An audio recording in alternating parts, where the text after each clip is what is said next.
A confirmation about the audio, please, guys. If the audio is clear and available, kindly confirm the same. Thank you.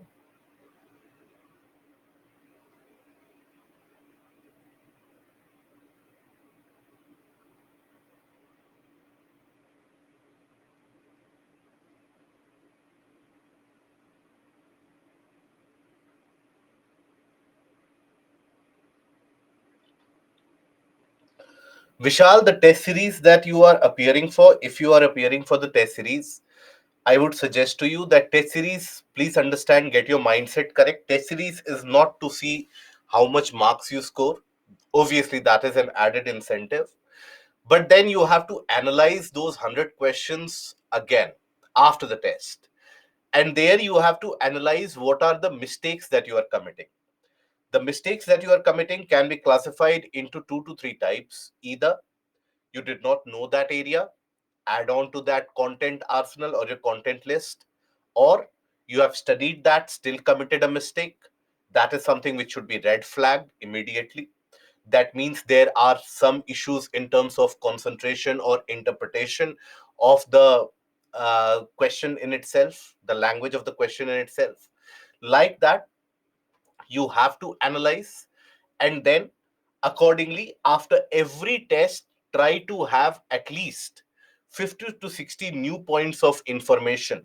Note it down in a piece of paper, A4 sheet piece of paper, and keep on adding to that A4 sheets. Eventually, at the end of those 30 tests, you should have a good, well developed file which you will be able to revise consistently. And along with that, locate the areas where you are committing more errors, more mistakes. Those errors should be capitalized upon. Okay. Diksha Rajpurohi, why there was no class yesterday? Christmas holiday, it was. Prerna, today is my first class. So, after, in case you are unable to follow any of the portions which are being talked about, I would suggest to you that kindly look at the recordings of the previous sessions, previous 4 to 5 sessions, 5 to 6 sessions which have been held, and that revision will then be useful. And then start following the sessions. So, as soon as you complete the revision of the previous one from the recorded lectures, it would be much better for you. Okay. Kamna, in that case, in case you are from the Hindi medium background, you can join the BHLP Hindi batches. Okay. So, in the last session, we had been discussing about the various different endogenic landforms and the processes, that is, the intrusive processes as well as extrusive or exogenic forces. Now, we studied what is diastrophism. What do we mean by diastrophism and its classification into aperogenic as well as orogenic? And then we studied the portions with respect to what do we understand by weathering, the different types of weathering in terms of exogenic forces. And then we started with the mass wasting. Mass wasting or mass movement of materials is when you have a large bulk of loose soil or rocks which start coming down the slope. So, if there is a slope of the land, when you have a mass and a massive movement of rocks coming down the slope,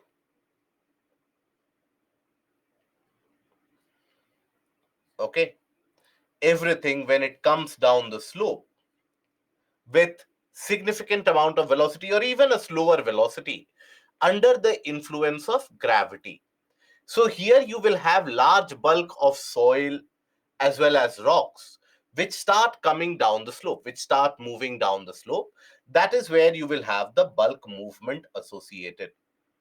So this is what is referred to as the mass wasting or mass movement.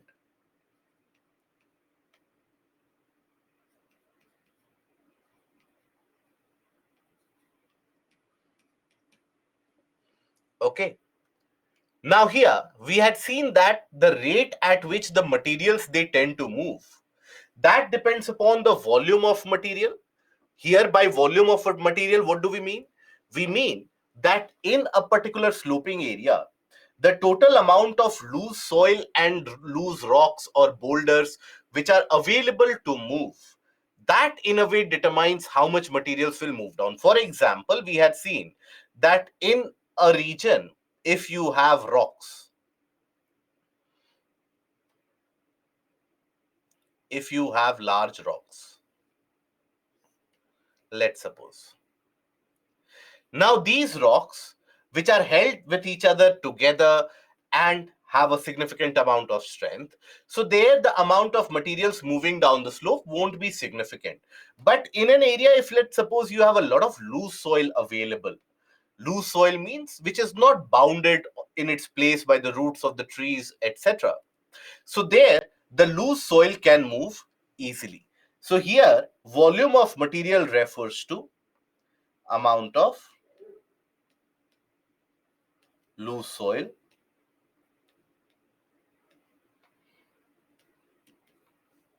and rock boulders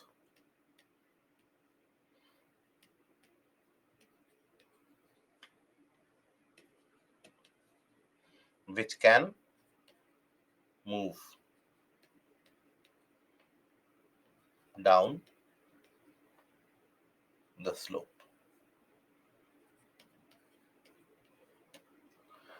That here is the significant indication of the volume of materials which can move.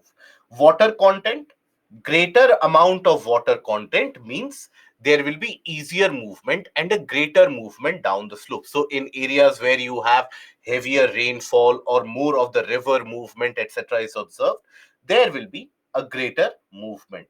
So greater movement, amount of materials,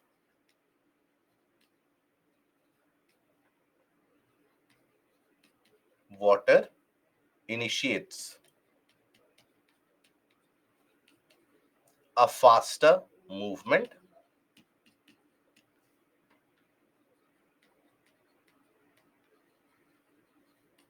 and larger amount of materials.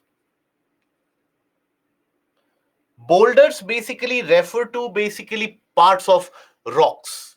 You have, when we say big boulders of rocks are coming down, so means that large chunks of rocks they start rolling down, etc. So that is what is meaning of boulders here, and larger movement of materials.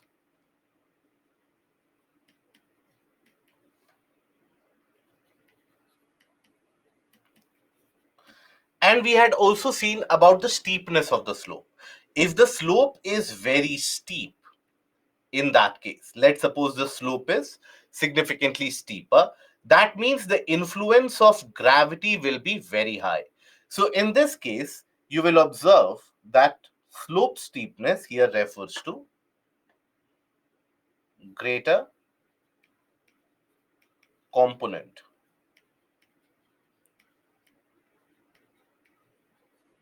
of gravity will act and influence a greater movement of materials.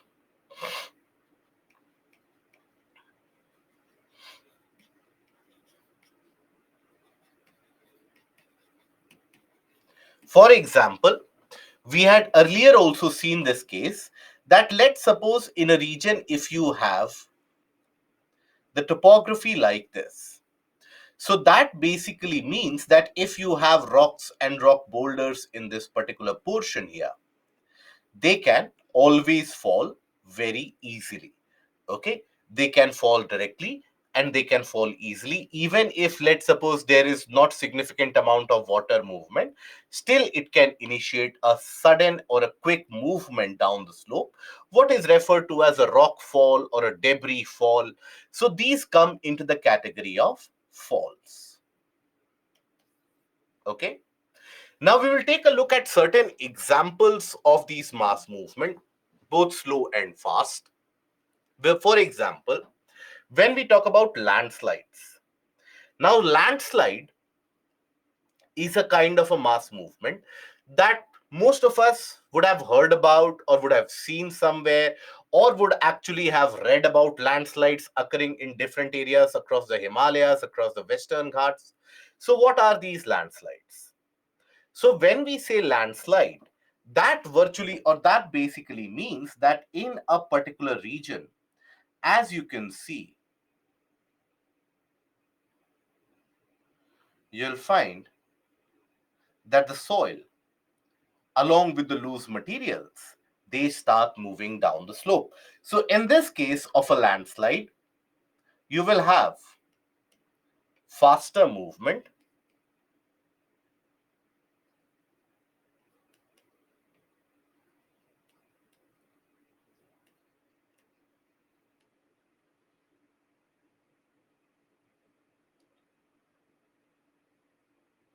greater slope,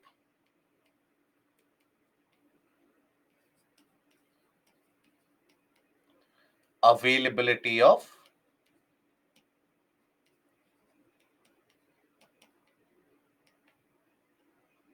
water is high.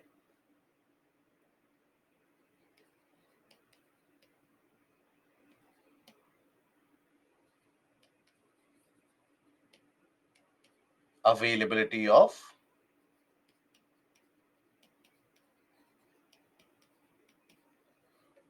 loose soil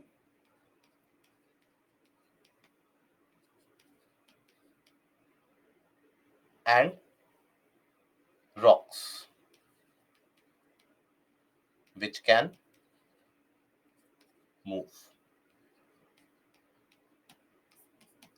So that is the case of a landslide. So in the case of a landslide, when we analyze it based upon the volume of material, greater volume of materials are available to move. So a lot of loose soil available. Let's suppose after a significant amount of rainfall, if the soil has loosened up, so a lot of that loose soil can come down the slope.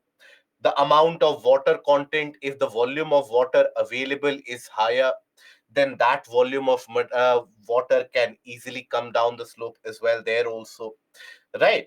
And that greater amount of material, when it comes down the slope, obviously the slope significantly has to be steeper along with the higher available. That is why even in the case of the Himalayas, even in the region of the Western Ghats, whenever you have the rainy season, after the rains, when the amount of rainfall is very, very high, so that will always end up initiating a kind of a downward motion, a kind of a downward movement.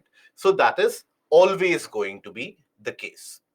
Then, here, if you take a look at it, landslide is defined as the movement of a mass of rock, debris, or earth down the slope.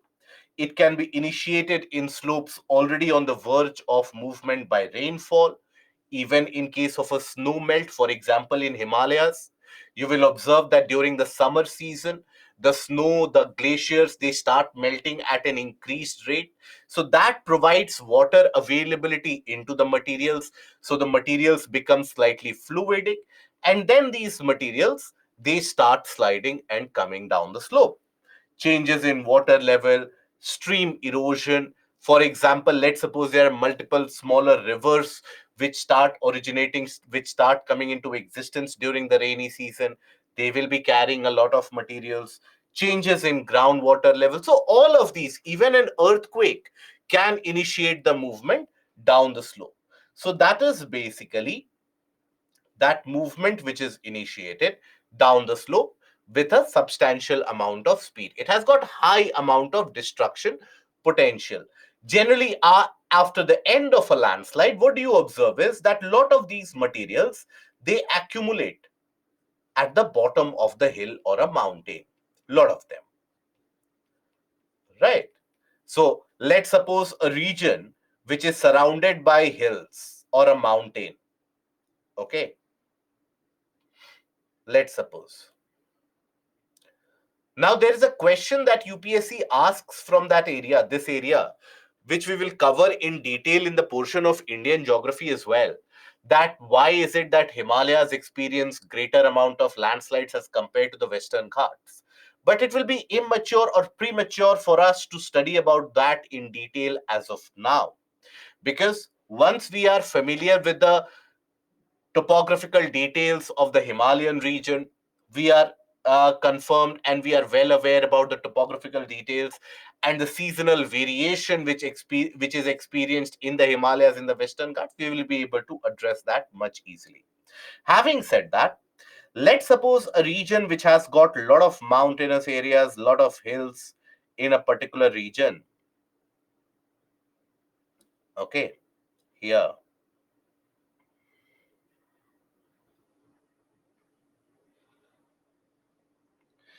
Now, in this case,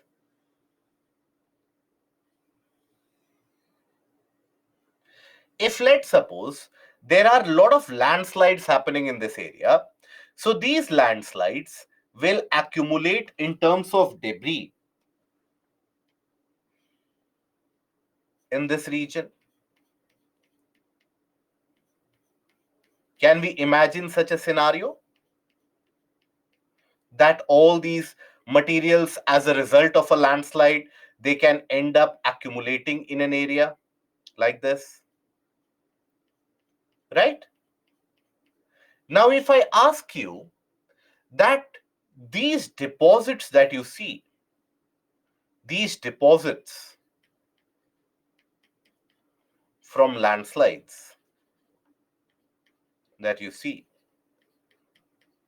will these deposits be stable, or will these deposits have loose materials which can move easily? What do you think?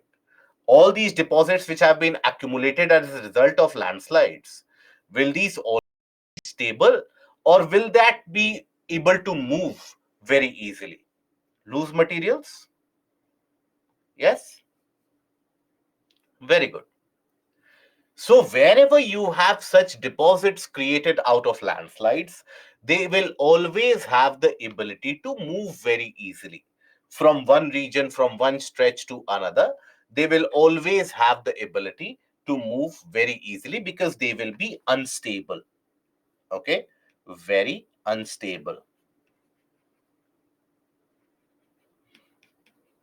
Now imagine that across one of these debris, you have started building very heavy buildings, construction, etc., which you have started to create.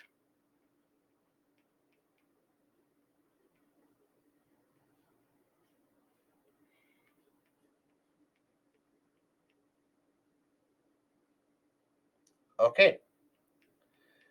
Now, what will happen? If it is already unstable, because understand the deposits out of these landslides, they will consist of loose soil. Maybe on top of that loose soil, you can have rocks also. So it can have a structure which is, let's suppose, a lot of loose soil. On top of that, the rocks have fallen, let's suppose, right? Again, let's suppose soil has fallen on top, because these are a resultant of a landslide, the process of a landslide.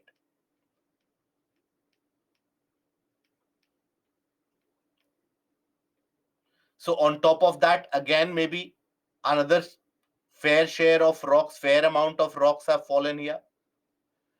Now, if on top of this, I construct large buildings here,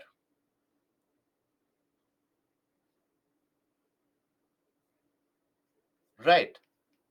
I construct very large buildings here. Then, can you predict what the future will be? The base in itself will not be stable. The base in itself can actually wither away very easily, isn't it? The base in itself here can wither away very, very easily, right? Can we say that the ground will start to, over a period of time, if there is availability of water, rainfall, the ground will start to weaken? Maybe The ground surface will develop large cracks as the materials underneath them they start to move helter skelter in either direction. The materials can have the movement in either direction upon imposition of a weight. Can we think about the entire landmass in itself becoming unstable? Right? Buildings can collapse. Are we comfortable up till this? Yes. This is the condition which has been experienced in the region of Joshimath. You would have heard about the subsidence of land in the region of Joshimath, the sinking of landmass in the region of Joshimath. This is basically what has happened in the region of Joshimath. So you would have heard about that why in the area of Joshimath the land is sinking, the land is subsiding, large cracks are opening up because Joshimath is built, the entire city is built on nothing, but or not a city but a township. The entire township is built upon nothing but the older such deposits or older such landslide deposits which are unstable in nature. And we have constructed so much amount of structures, and we have imposed such a heavy amount of weight on top that the buildings they have started becoming unstable. So that is basically what has happened in the region of Joshimath. I hope we are comfortable. Now, after this, we come to the portion of lands are not examined by engineers. But do you think that the construction which is happening in the region of Joshimath, do you think that individual people, when they are building from one storied houses, they are constructing the second story and the third story on top of that? Are they consulting engineers before that? No. They simply, whenever they save some amount of money and they see that the tourists are coming into that area in large amounts, they basically start building structures one on top of each other. So it is not always the case that engineers will be consulted, right? Cutting down of trees and heavy infrastructure that leads to landslides. Yes, Anjan. Because cutting down of trees, what will it do? It will lead to availability of loose soil, which is not held by the rocks and which is not held to the ground anymore. Then we come to another kind of mass movement, which is much slower. That is creep.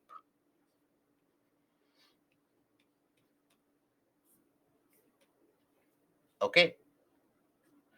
Another kind of mass movement, which is going to be much slower in action. And this is what we refer to as a creep. So when we talk about creep, it is about a slow movement, right? Creep here refers to very slow movement. So this is something that you would have experienced in your day-to-day lives also, but you would not have noticed this particularly that this is a mass movement happening. For example, if the region where you are living in, if there is a slightest amount of a slope, let's suppose in that region, you observe or you witness that the rocks, they have a kind of a, or not the rocks, but let's suppose the structures or the telephone poles, all of them, they are bending at an angle, right?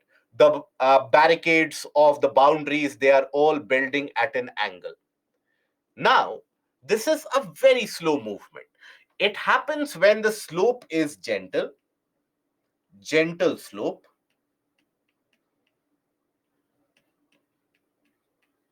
very dry conditions,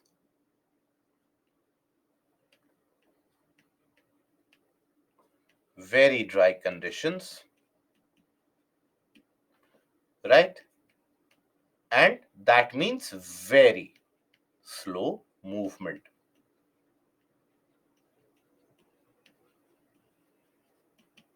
So in these cases, when you have a very gentle slope and then you have a very slow movement which is observed, in that situation, what will you see? You will observe the scenario, you will come across the scenario where it won't move all of a sudden, but rather here it will move, the materials will move very slowly. So observe all of them bending in the same direction due to the movement of materials which is happening very slowly. It can happen at a rate of 1 centimeter every month, right? Or a couple of centimeters every 6 months, maybe. So it is not a kind of a movement which is easily perceivable, but it is a movement nonetheless. Creep, anyways, you would have heard about the even in your English parlance, you would have heard about the name creep. Creep refers to what? Very slowly when something moves.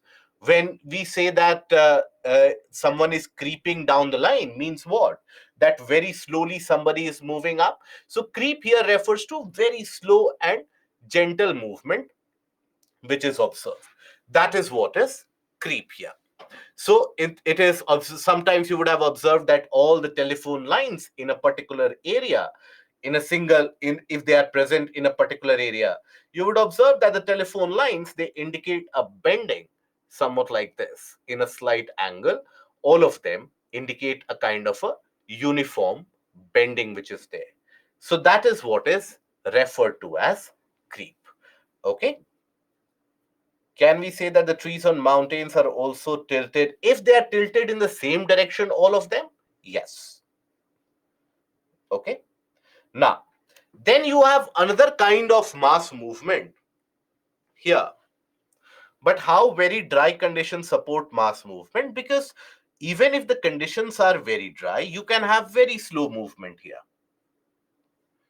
due to the influence of gravity. Influence of gravity is the one which will start pulling down the materials and start initiating the movement of materials down the slope. So that is basically the very slow movement here. Then you have solifluction. What do we mean by solifluction? So when we talk about solifluction, so this is not observed everywhere. This is observed in the regions of permafrost. Okay, how many of us are not aware about the term permafrost? Observed in regions of permafrost.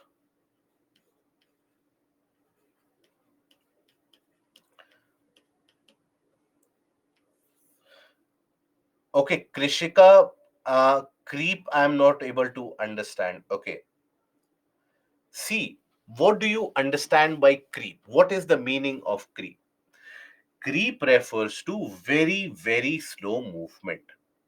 That is what is known as creep. Very, very slow movement is known as creep. Now, when we say a mass movement, as I told you, not everything will happen very fast. You have the slow mass movement also. So, when the slope is gentle, in the case of a landslide, the slope is substantially steeper.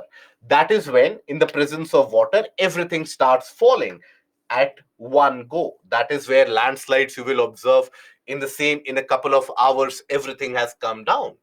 Right. But in the case of a creep here, I hope you are aware about the English meaning of creep. Creep refers to very slow movement.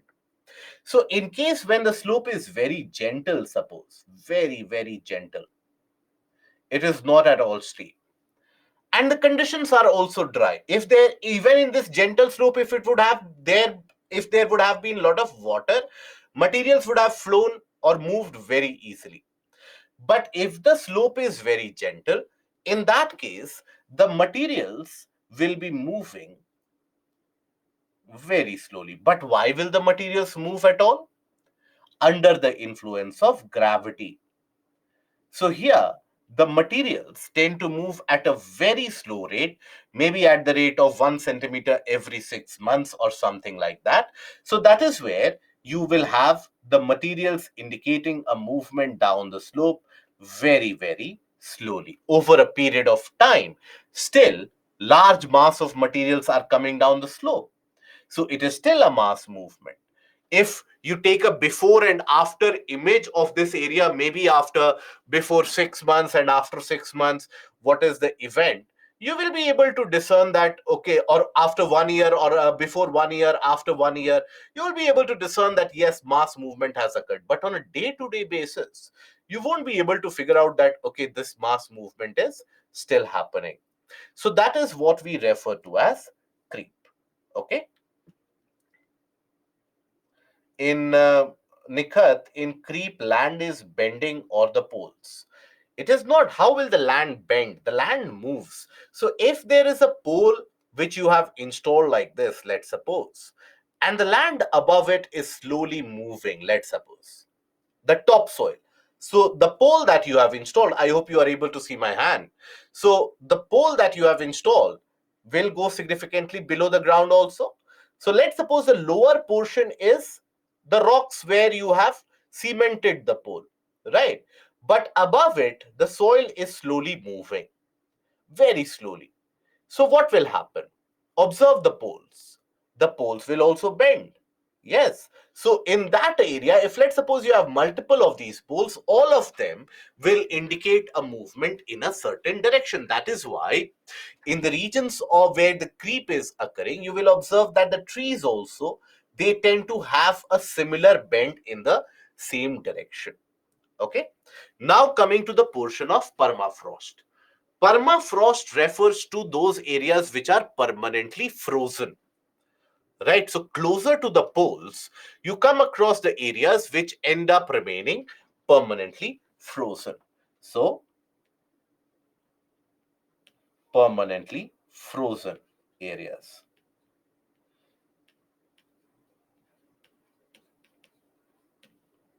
frozen regions.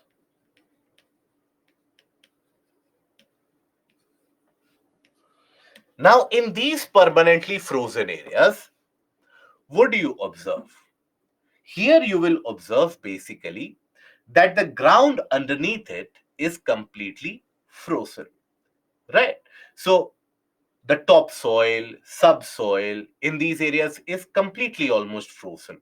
So the regions closer to the Arctic, the regions closer to the poles, those are the areas which indicate a condition of a permafrost or a condition where it is permanently frozen.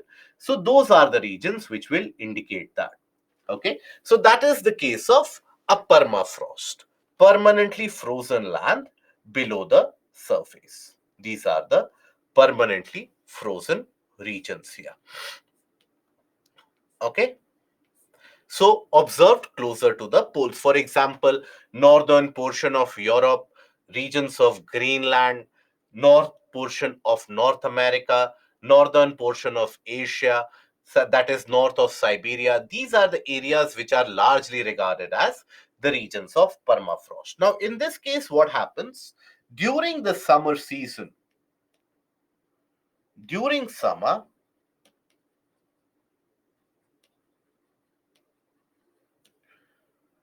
ice at the top layer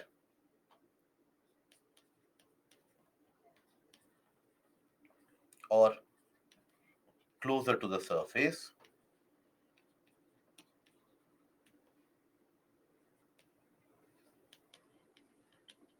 melts, but subsoil remains frozen.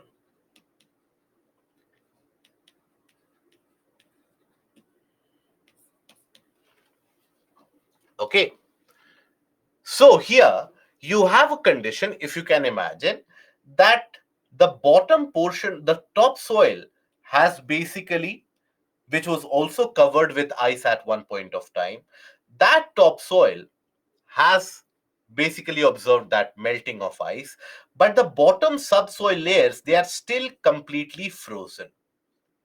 So in that case, can we imagine a scenario where the topsoil becomes independent, becomes free, becomes decoupled with the bottom layers? Can we think about a scenario like that? That the topsoil becomes loose and gets decoupled with the bottom layer. So in that case, when there is melting, the topsoil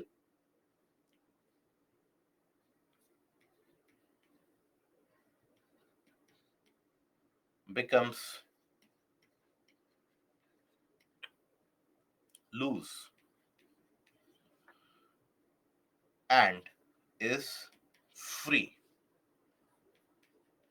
to move.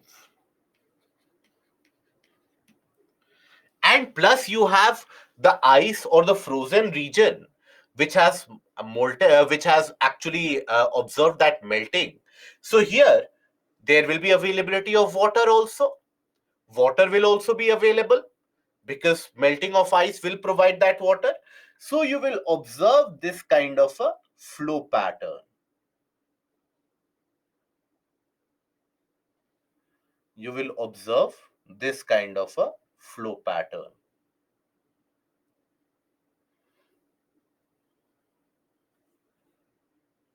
Right. I hope you are able to observe this image. Again, take a look at this image carefully. Again, observe this image carefully. You will observe it appears in this image as if the soil has become a kind of a liquid. And that is why it is having this kind of a movement. Right. It is slowly and steadily moving. It will not move at one go. Like landslide, it will not move. But still, it will have a movement like this. Okay. So that is why you will observe that in polar areas, in very high latitudes, you observe this kind of a mass movement in the region of the sloping areas in particular, or in the regions of permafrost. Okay. And avalanche is a different thing, my dear friend Prem Kumar. Avalanche is when you have large amount of unstable snow and ice, maybe due to an earthquake, maybe due to sudden melt, due to excess heating, all that loose ice, and all of them, they start coming down with a massive amount of force. That is an avalanche. But here, in general, you only have the topsoil which is moving. Is that understood? Right? Now, if I ask you a question here, if I ask you a question here, let's uh, let's have a question here. Now, if I ask you a question that which of the or arrange the movements, mass movements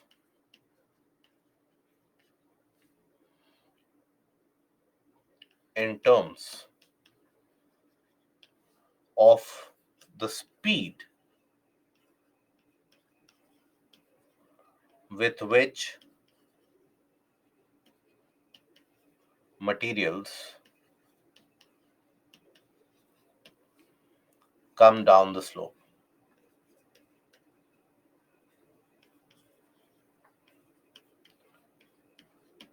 With fastest first and slowest later. So, one I will give to here. I'm just giving you the numbers. Let me know what will be the order of arrangement in terms of the speed of flow. So, one, let's suppose fall,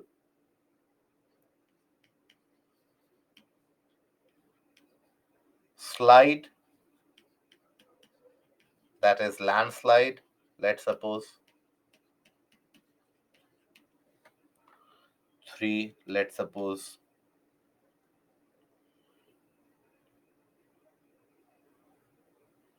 creep. Four, solifluction.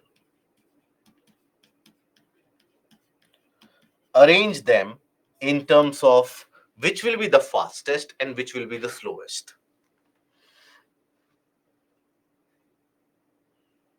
Beautiful. Khushi, Anjan, Prerna, Krishika, correct. Prem Kumar, you have written seven. I have not given seven here. Vishal, incorrect. Devyani, correct. Sakshi, correct. Danny, correct. No, Danny, wrong. Muskan, wrong. Aisha, wrong. Shreyas, correct. Rani, wrong. Sushmit, wrong. Then Yogita correct. Rohit wrong. Ram correct.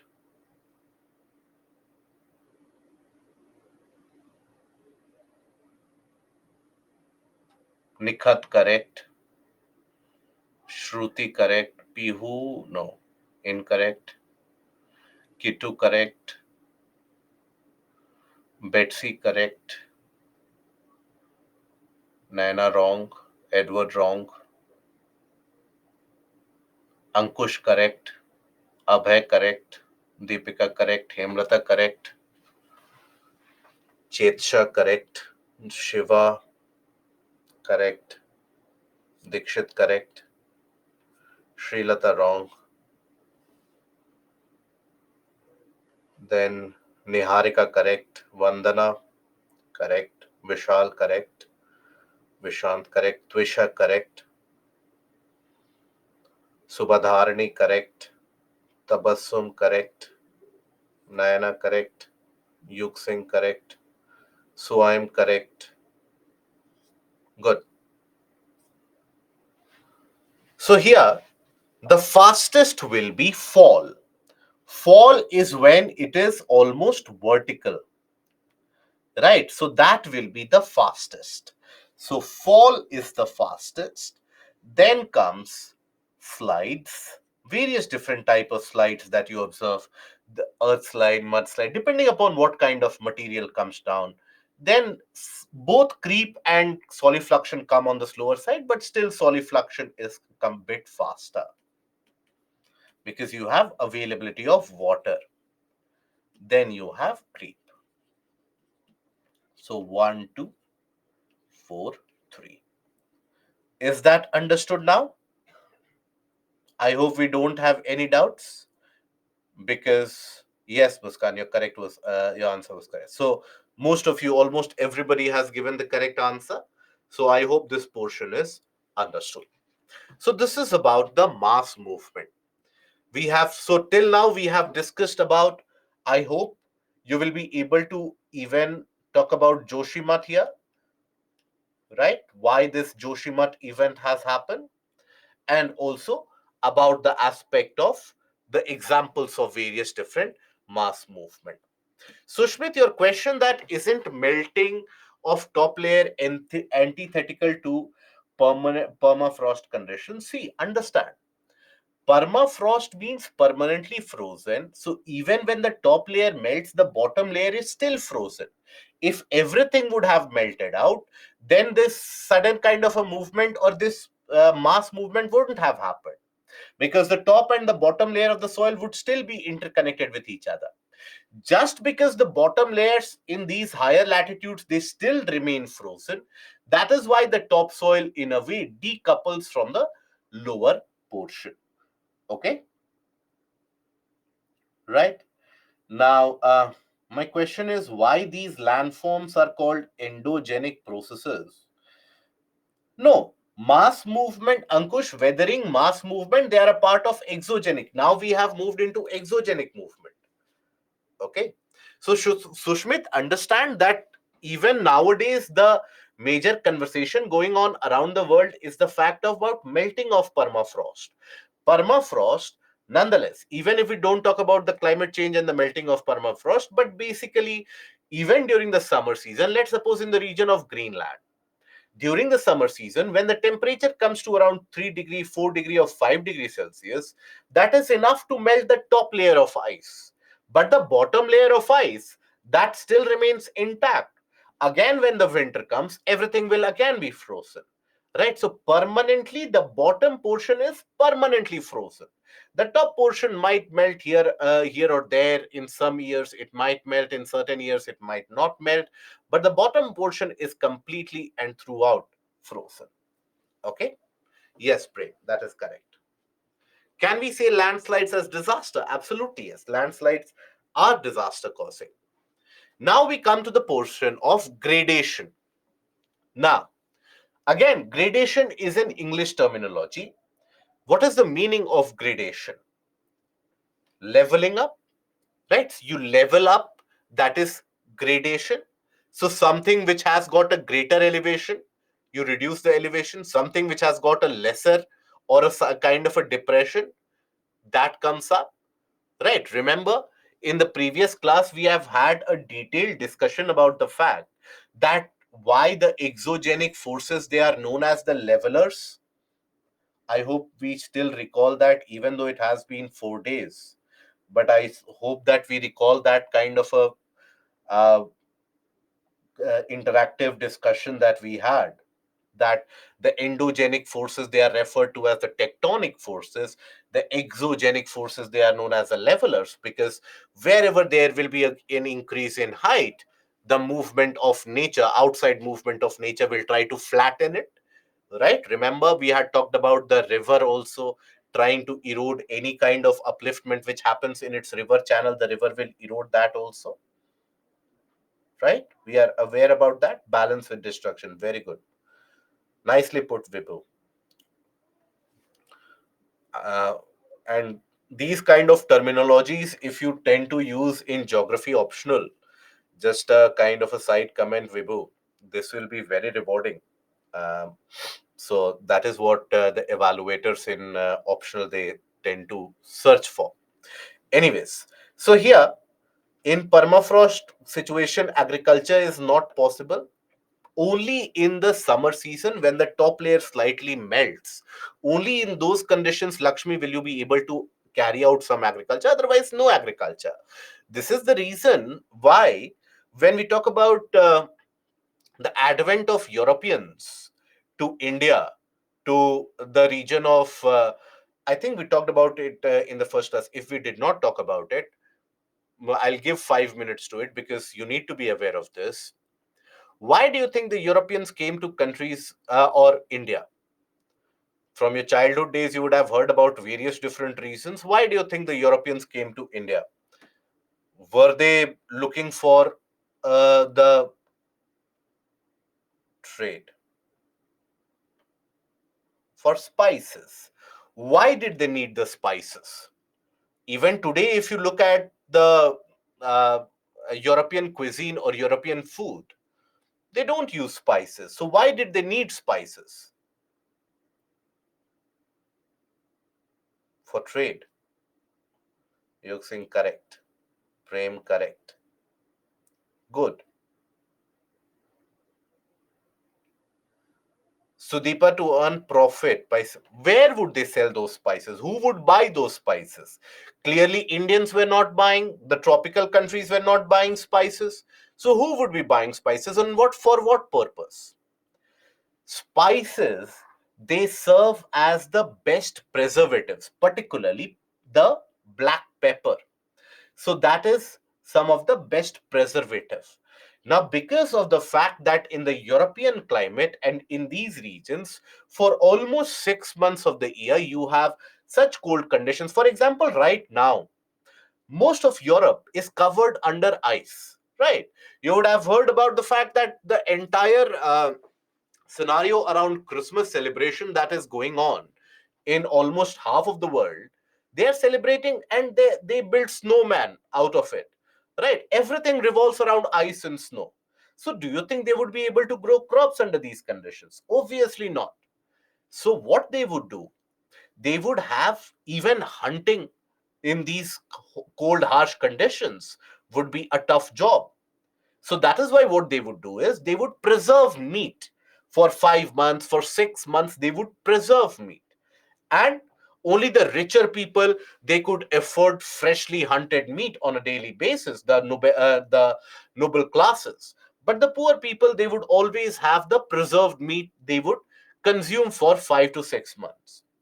And for that preservation, they would coat that layer of meat with spices. Even now, you will, if you are, I don't know how many of you are aware about the European cuisines, but that is why I always say that studying some a region's cuisine gives you a greater amount of insight about the economic activities and the geographical processes also. So even today, you would observe majority of their many of their winter dishes, they talk about the preserved meat, where they cover it in spices, they store it in warm region, warm condition for days altogether, for months altogether, what is known as the dry aged meat. And they consume that. So that is why they needed spices. That is why when Vasco da Gama, he took a shipload of spices back to Europe, those spices were sold at such great rates, at such great profits, that he could basically earn 20 times more money than what he had spent in the entire journey together, just by selling of the spices. That is when the rest of the people, they started coming here. So that is basically the condition of the regions of permafrost. Okay, I hope that is understood. Yes, Vishal. That is why in most of the tropical areas across the world, you will observe that there has never been such great scarcity of food. That is why people from the tropical areas, they have rarely ventured out and started capturing other places, because food has been adequate throughout the year. In our country itself, you have winter fruits, you have summer fruits, you have winter crops, you have summer crops, right? So availability of food is throughout the year. But in the European region, in the European nations, be it the Nordic races or the Celtic races that you study about, they have always ventured out, because that was a necessity, that was a requirement for survival. And that requirement of survival brings about opportunities for trade. And that is where you had the entire. So, I won't be going into the portion of history. I can basically start taking a separate lecture there for another couple of hours altogether, but clearly that would not be required. So that is how you have in these areas, the conditions are not very fit for cultivation. That is where the entire concept of greenhouse came into existence. I hope we are aware about the term greenhouse. So, because in these northern European areas, Western European regions, the nighttime temperature for almost 7 to 8 months would go so low that majority of the crop plants, they would die of very cold conditions. So that is when what they started doing was they started building glass houses. They started building glass houses. Now, the purpose of these glass houses would be that the glass houses would always allow sunlight to come in, so the heat would come in. But the once the heat would come in, the glasses would retain that heat, and that would allow them to grow green plants. Hence the name greenhouse came into existence, which we will study very shortly in the next module also. So that is the entire process of getting food onto the table, right? Now, here, when we talk about gradation, gradation is basically the leveling of land. So, in an area, let's suppose,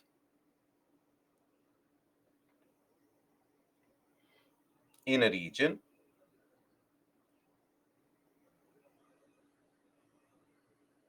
you have a region like this. So, maybe wind movement or river movement or glacial movement, they would pick up materials from here. And those materials eventually would be deposited here.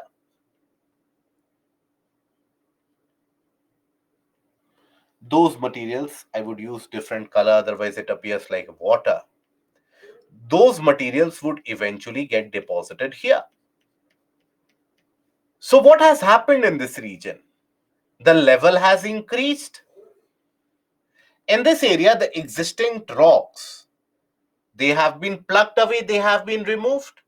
So this consistent erosion and deposition, there's this consistent erosion and deposition which is happening. Okay, this consistent process of erosion and deposition, that is something which is happening in this area. So that is what is gradation. So when we talk about gradation, it is a continuous leveling process which involves three simultaneous activities: degradation or erosion, transportation of the materials, and then aggradation or deposition. So you have degradation, transportation, and then Aggradation. So degradation or removal of materials is erosion. Erosion refers to removal of materials. Are we comfortable up till here? Are we able to visualize? Very good. By agents of nature.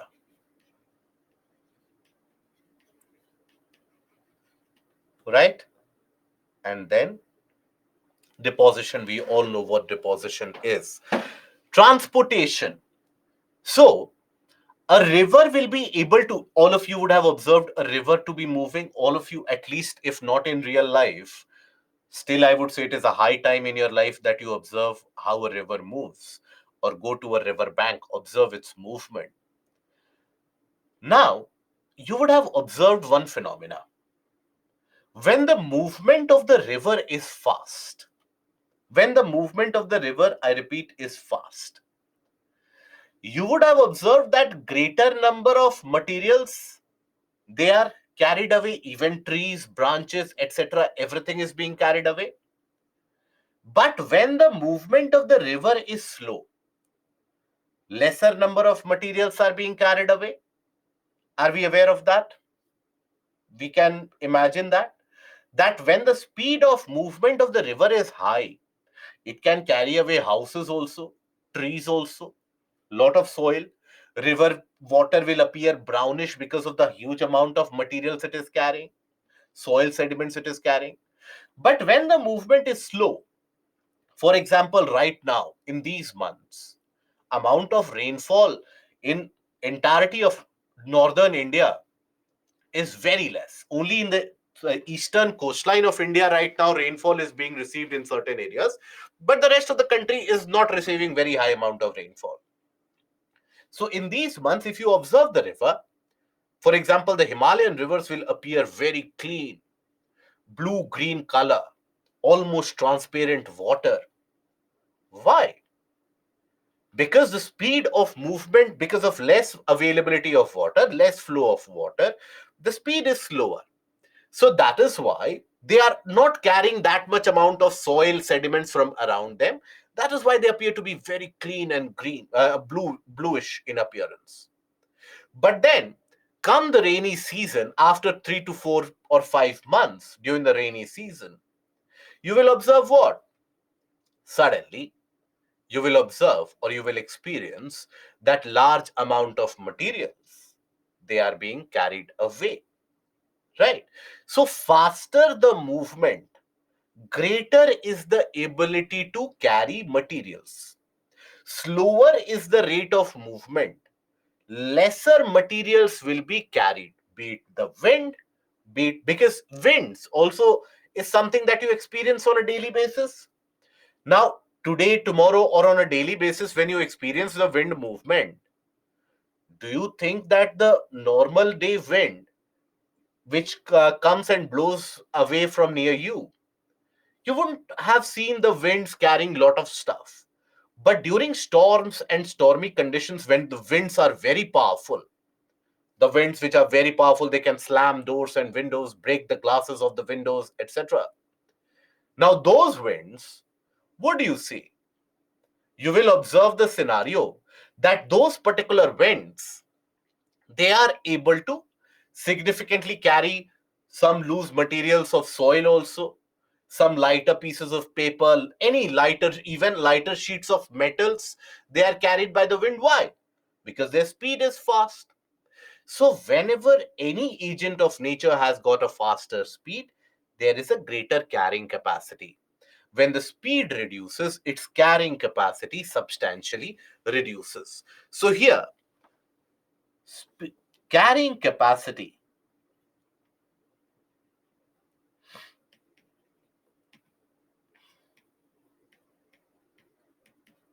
is directly proportional to speed, right? Speed of agent of nature.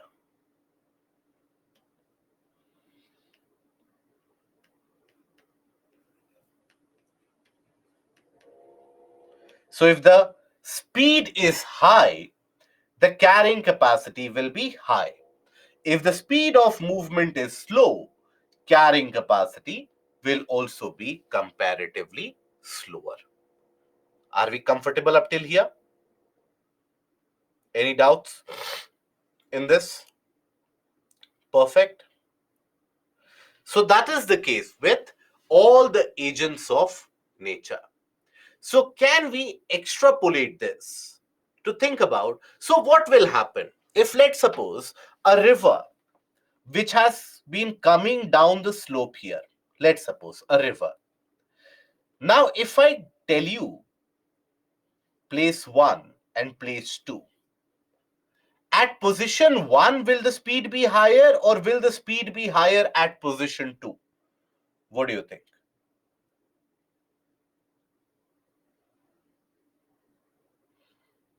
All of us agree that it is at position 1, due to the influence of gravity, that is where the speed will be much higher,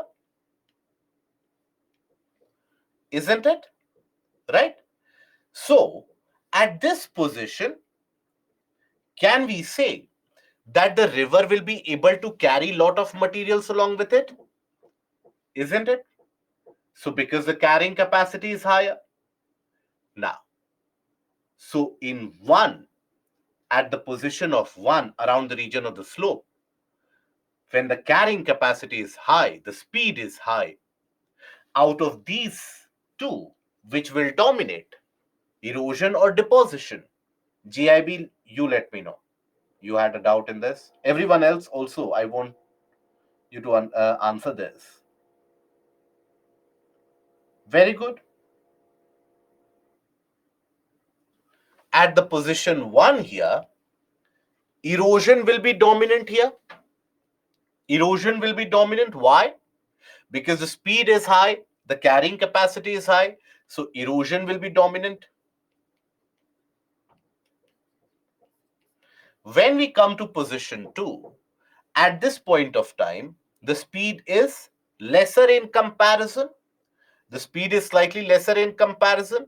So here you will find that the carrying capacity reduces. So as the carrying capacity reduces, till now, the river had been carrying this much amount of sediments. And with the speed, the river could carry it out. But as the speed will reduce, what will the river do with this much amount of sediments now? What do you think will the river do? The river will start to deposit them, drop them. They won't be able to carry it anymore. So that is when deposition starts to predominate. So here, when speed is high,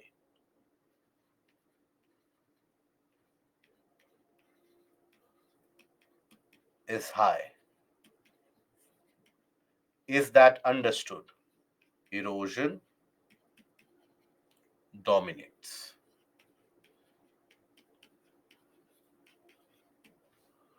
When speed gets slower,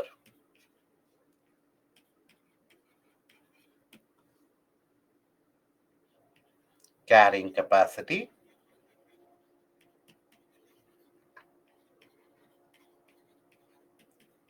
reduces, means what? Deposition dominates. Understood? I'm deliberately taking it very slow as of now because these are initial sessions. I'm not afraid to take it slow. Regardless of how much time it takes, I want you to be comfortable with the concepts here. So, are we comfortable with the concepts up till here?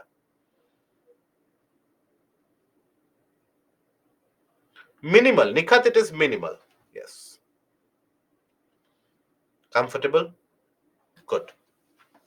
Now, what we will do is, one by one, we will be studying each of these agents of gradation.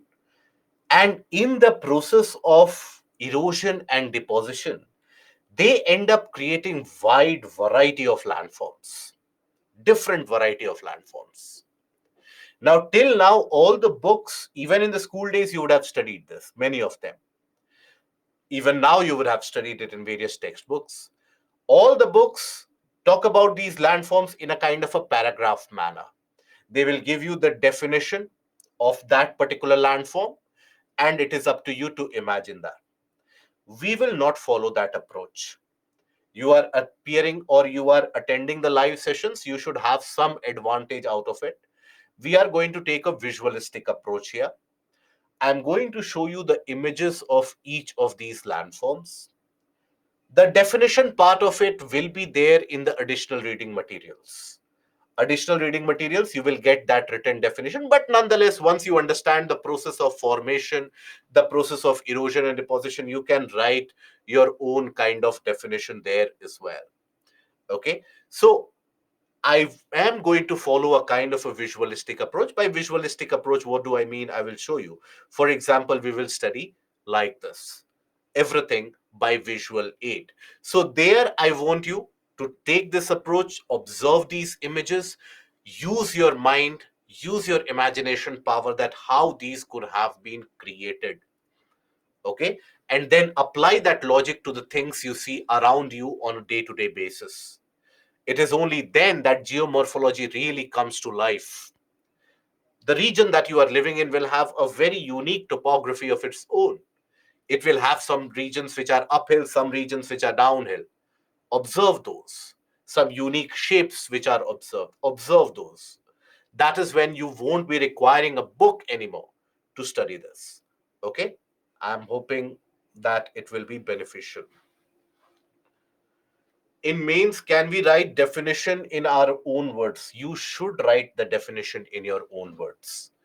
Nobody likes a bookish definition, right? Out there in the real world, it is not like Three Idiots that the professors they will enjoy that. Okay, this is the exact bookish definition. No, 10,000 people will be appearing for the mains examination. 5 to 7,000 of them will be writing that exact bookish definition. But in the mains, the such questions are very limited, where definitions will be asked. You will be asked to talk about your interpretation. So that is where always beneficial if you write what you have understood. Ankush, Himachal Shimla landslides on 15th of August. So what about it, Ankush? You want to know why that landslide happened? Landslide happened because of excessive amount of rainfall. It happened in the month of June, in the month of July also, and in the month of August also.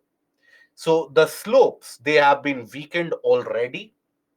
The Himalayan region, that is fragile ecosystem. Earthquakes also, they happen frequently.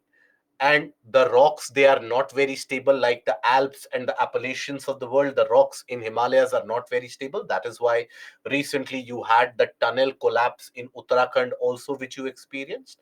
So the rocks being unstable, plus on top of that, huge excess amount of water flow down the slope, that weakens the soil. And understand, in a region, if let's suppose this is the soil condition, where the soil is normally you have the trees with greater roots binding the soil. Let's suppose the roots binding the soil in various different places. Now, what we have done successfully in the hilly areas is basically we have managed to, and this is, for this you don't blame the government. There are things for which the government is to blame. For this, we individuals are to blame.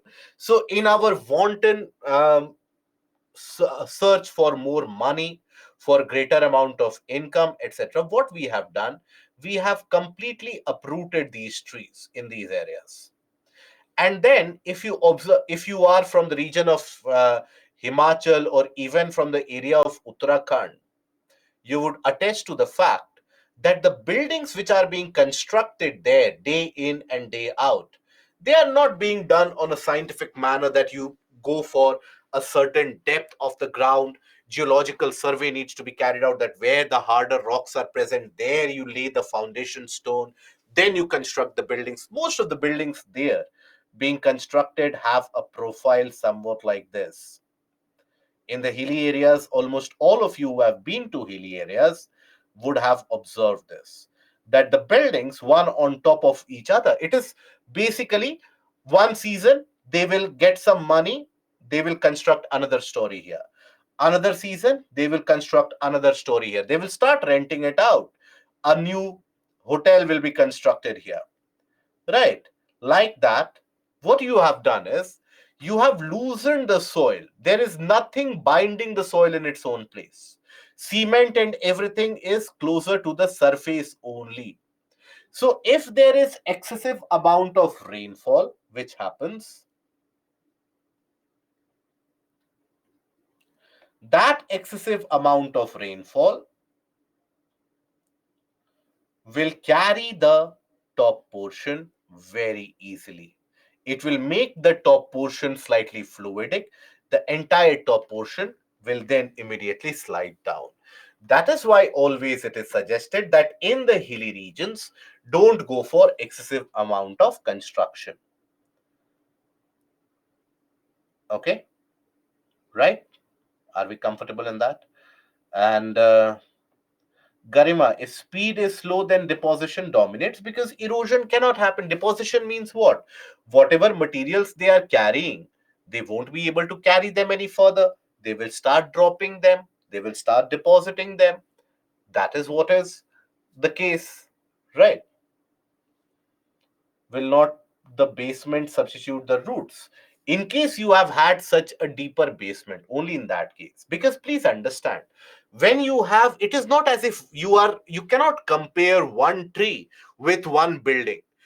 In case you would have observed a natural landscape in the hilly areas, you have a network of trees, lot of trees in a region, and all these roots they spread out, so the entire thing is held, and the roots will go as deep till the portion of the rocks. They will try to bind themselves with the portion of the rocks. That is why it is so difficult to basically uproot the older trees. The newer trees where the roots are shallow, you can easily take them off, but the older trees, their roots, they would have reached the portion up till the region of the rock. So that is where the soil becomes bound to the surface. Okay. Is it happened in reality in the past that building collapsed due to slide? Every day, every year it happens. Can small such deposition create islands in rivers? Yes, Prem, it can. Jagbandhu, what will be the chances of getting selection in case of writing bookish definitions? You write those definitions as long as you are able to write the satisfactory answer what is asked in the question, as long as you are able to justify. Understand, this is something that, for example, the main content has to be the same. The framing is always different. Compare the toppers copies, answer copies. All of them will never write the same answer. They will have the main content will be the same. If the question is why more landslides in Himalayas as compared to Western Ghats, all of them will talk about earthquakes, more cloud burst, the hogback topography of the Himalayas. All of them will be talking about these major points. How they frame them, the images that they draw will always be different. So, because see, when you learn the definitions, there's only a limited scope that you can learn. You are in your initial stages of preparation right now, so you might have that kind of feeling that okay, just like in the school days you would learn the definitions, here it is not even required. Definition learning is not even required. Are all hill stations in danger like Darjeeling or Nainital if that unstable rate of construction goes on? Yes. Okay. uh, right. Now we continue. Lakshmi, can I say that where the plain area was hilly in the past? Not always. Not always. I have given you the example also, and furthermore, also, I will give you the example of how, for example, the northern plains, they were at one point of time a depression.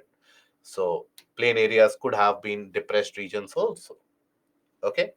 Now we come to, first of all, the river landforms or the landforms created by the river movement. But for that, we initiate the discussion by the stages of the river movement. So when a river moves from a mountain and moves all the way to the sea, it goes through various different stages in terms of what is the profile of the river, how fast the river is moving, what will be the path that it will start following, whether erosion will dominate or deposition will dominate. Based on that, the river is classified into three stages: the upper course, middle course, or the lower course. What is also referred to as the youthful stage, which is the upper course, youthful stage, mature stage, and the old stage. So, this is your upper course, where generally as the river comes down the slope, so as the river is coming down the slope, hurtling down the slope, the speed of movement will be very, very high, isn't it? The speed and the rate at which it is moving will be very, very high. So as the speed of movement is very high, then what will happen? It will start accumulating a lot of materials. It will start accumulating and carrying a lot of materials along with it. All those materials will be, so in this stage, the speed, can we all agree to the fact that in this stage the speed of movement will be very high? Any of us who feel that here the speed of movement will be slow? Can all of us agree that the speed of movement in this upper course of the youthful stage will be very high? Yes. Okay. So the first point about the property of the river here I will write is speed is very high because it is coming down the slope.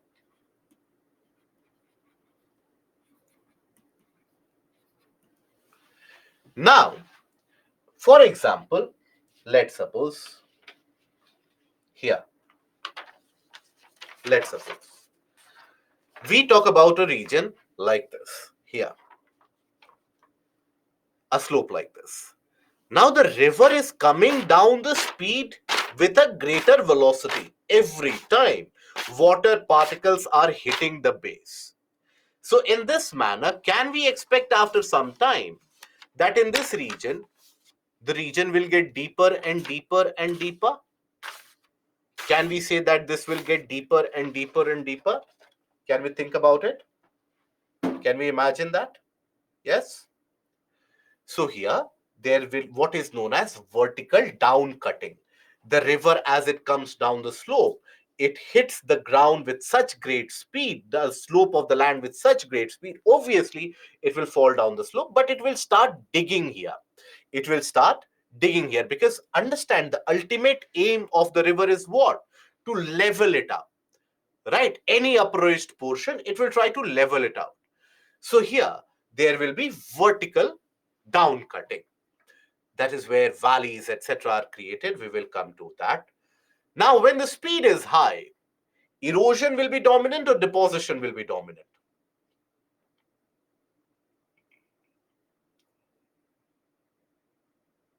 When the speed is high. Very good.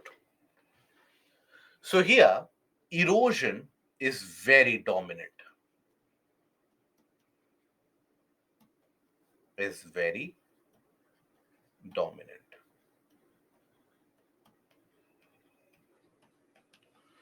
Right? Erosion is very, very dominant. And what kind of erosion? Vertical erosion. It will try to deepen it up. That is why in the mountainous areas, for example, if you have been to the region around Rudraprayag, Devprayag, Rishikesh even, you will not find the river Ganga or any of the mountainous rivers to be very wide, but they are deeper. If you go to the region, let's suppose Varanasi, Allahabad, Patna, river is very wide, much broader, but not very deep, substantially not that very deep. So here, vertical erosion will be very dominant.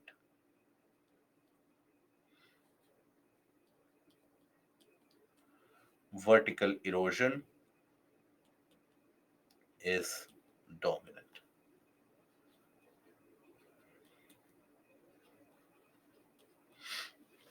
Okay, vertical erosion here is very, very dominant.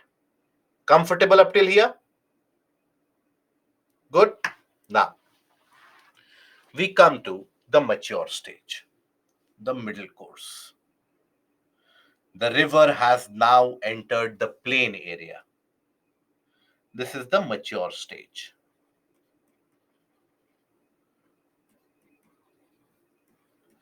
So energy will be higher in the youthful stage or energy will be higher in the mature stage?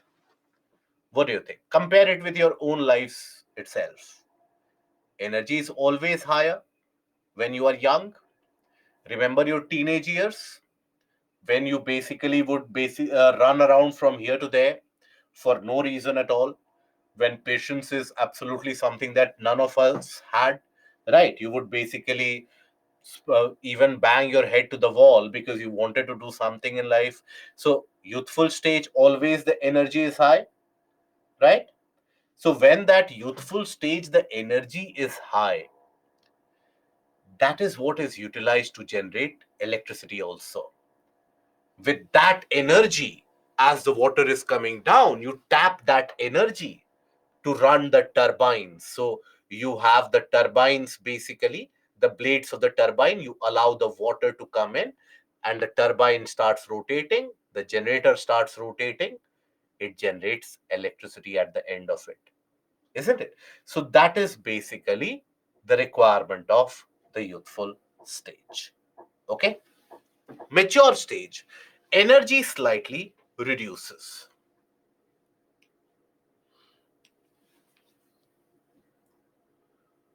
speed slightly reduces. Speed is still there, but it reduces. Deposition starts to happen because the carrying capacity has started to reduce. A river enters the plains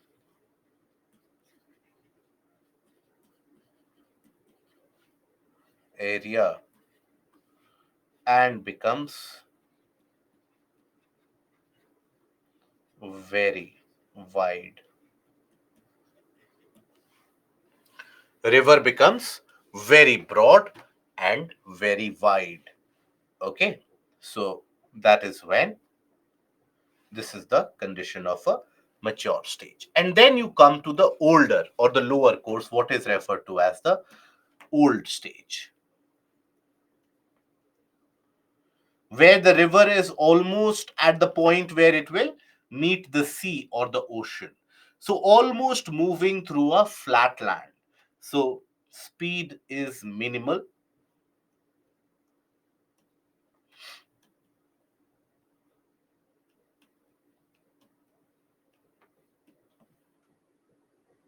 right? Then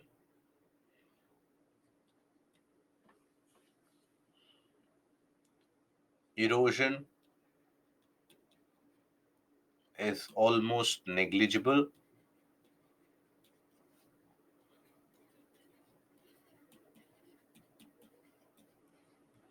because the carrying capacity has almost gone away. Deposition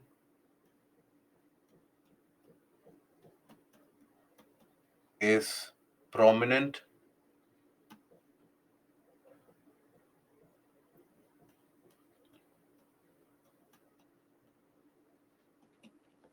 Okay, and you will have various amount of deposits of sediments, etc., which get created. So the landforms of deposits, that will be very common. So these are the various properties in the different stages of the river movement that you come across. Okay, now one by one, what we'll do, we'll take a look at the various different erosional and depositional landforms created as a result of the river action. Okay, by images, by definitions, etc. So when we talk about erosional landforms, You have valleys, gorges, plunge pools, then incised meanders, potholes, all of them. Now, out of these, majority of the erosional landforms, almost all of them, will be created in the youthful stage because that is when the speed is very high. Youthful stage.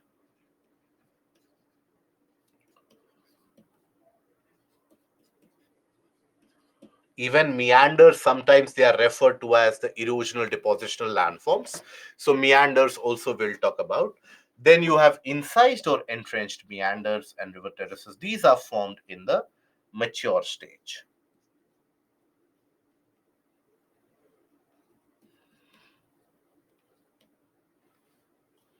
Then depositional. Depositional will happen when the carrying capacity has reduced. So almost all of them are formed in the mature to older stages. Formed in the mature or old stage. Alluvial fan is the only one which you observe getting created in the youthful stage.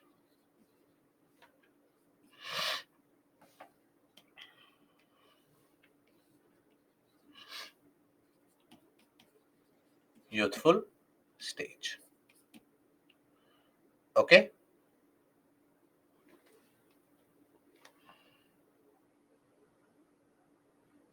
Geographical name of the place where river meets the sea. Are you talking about a delta there? Because it is not always the case that the river will form a delta when it meets the sea, Jagbandhu. Sometimes the rivers will form estuaries also. Okay, so it is not a particularly designated name. Okay, some local regions have some local names associated with it, but you don't have a particular geographical name associated there. Read somewhere, is it true before Himalayas rivers were at their older stage when they met the sea? Yes, that is correct, Ankush. Okay, so these are your various different kinds of landforms which get created. Now, we start first of all with each of them: valleys, gorges, plunge pools, etc. So, what are valleys?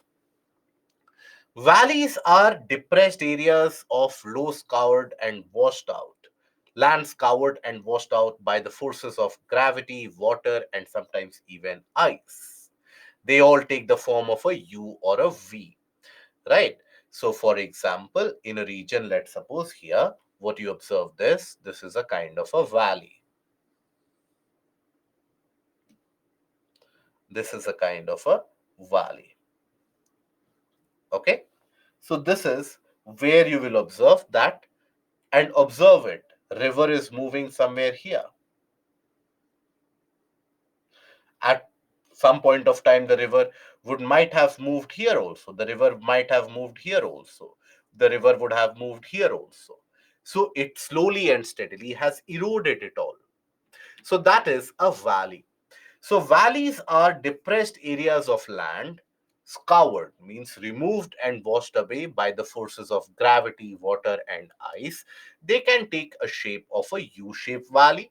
They can also be a kind of a V-shaped valley. So they will have a gentler slope on the sides and a broader bottom. But what are gorges? These are not gorges, these are gorges. Gorges are what? Gorges are deep and narrow valley with very steep sides. So gorges basically have a shape, almost vertical cliff-like formations on the sides, and the river following at the bottom. These are gorges. Okay, they are deep, narrow valley with steep sides, usually formed by a river or a stream which has gone for vertical erosion through the regions of rocks. For example, this is a gorge. So observe here, it is almost vertical here, right? Observe at the bottom, I hope you are able to observe that the river is flowing down along the slope. The river is coming down here. These are your gorges. Okay. So these are basically what we refer to as gorges, and these are known as valleys. Okay. So the basic difference would be between gorges and valleys. Gorges are also having a structure similar to the case of valleys themselves. But in the case of the valleys, you would observe that the base is broader. The slope is slightly gentle. Okay, the slope is not very steep. Okay, and in the case of gorges, because it is almost vertically sided, the speed of the movement will also be very fast. Now here,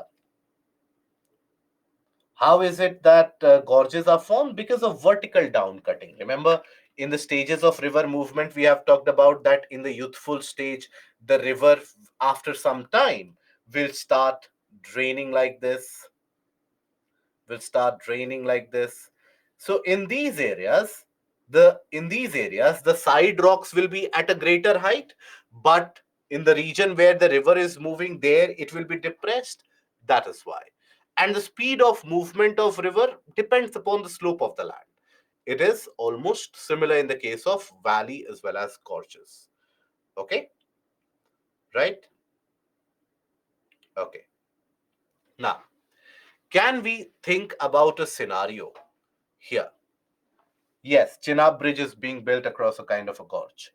Can we imagine a scenario here where over a period of time, these areas, can they experience mass movement to happen?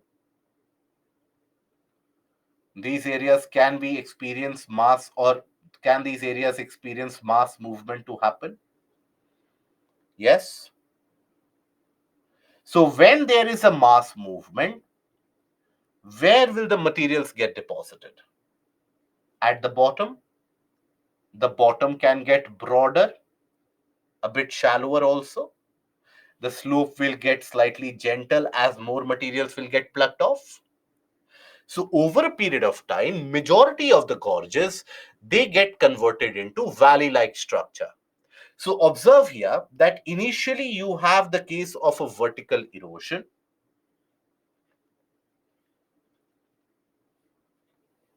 Vertical erosion here.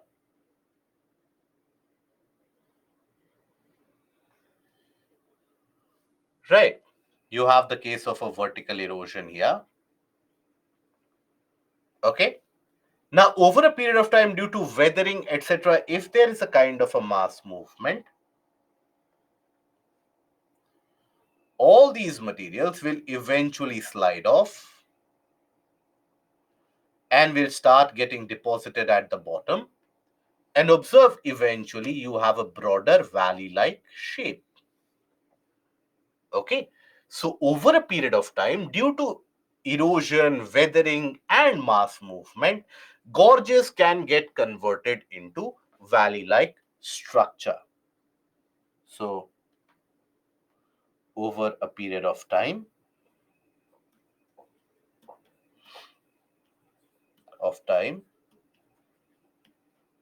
due to erosion, weathering, and mass movement,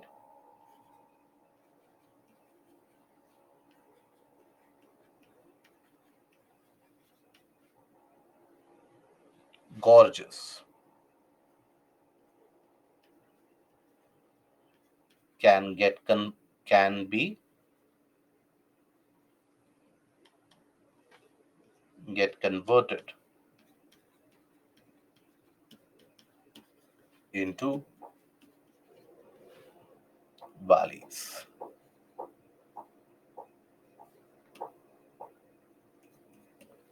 Right? does not mean all the valleys have been formed from gorges itself. In many of the areas, it might be possible that the land, let's suppose, was somewhat like this. Let's suppose. And there was a river, let's suppose, which has originated from here. Now, as the river would have moved in this area, as the river would have originated and would have moved in that area, this region would have, over a period of time, observed that depression.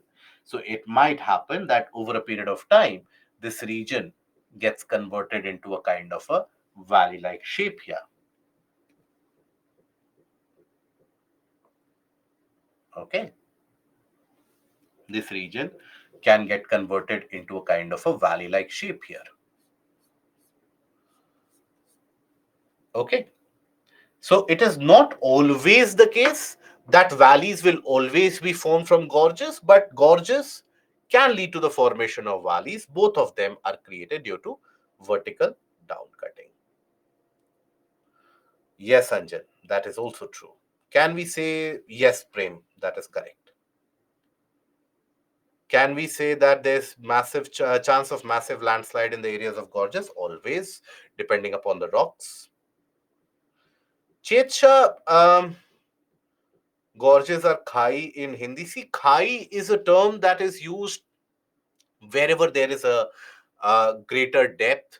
So not always gorges, even valleys for that matter, are referred to as a khai. Khai basically refers to any area from where there's a great depth.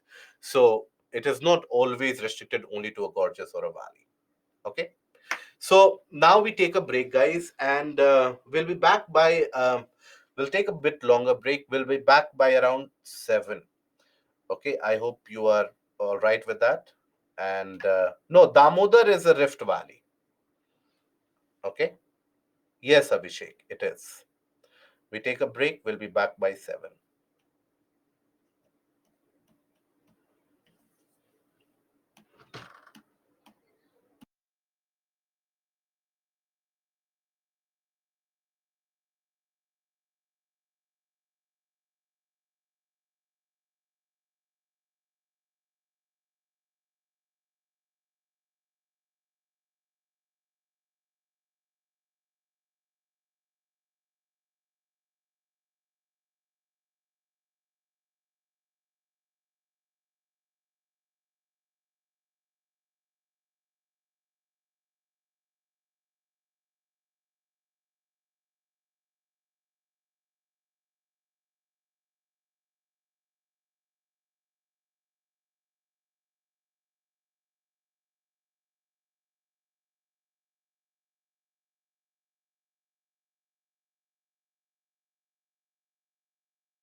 A confirmation about the audio, please, guys. Thank you.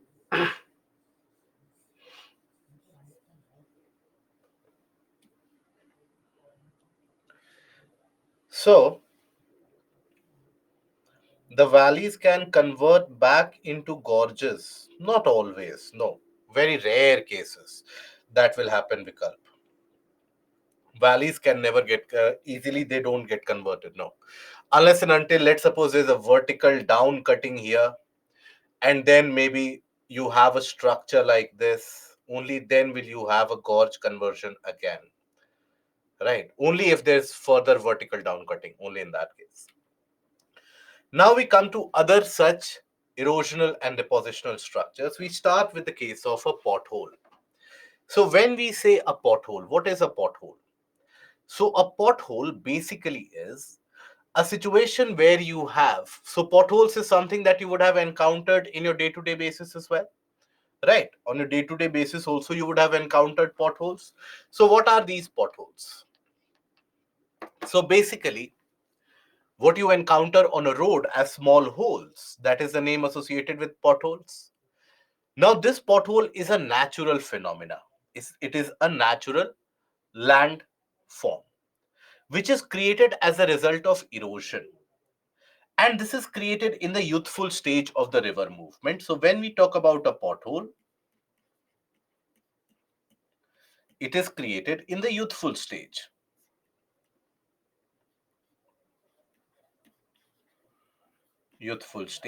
of river movement.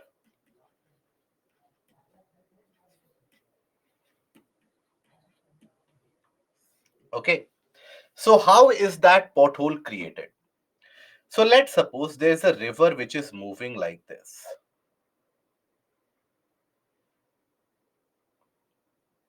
Let's suppose here there's a river which is moving. Now because I've indicated a slope means it is a youthful stage. Now a river, let's suppose, is moving like this. Now in that youthful stage, obviously because of the slope, the speed will also be high. Speed will also be high,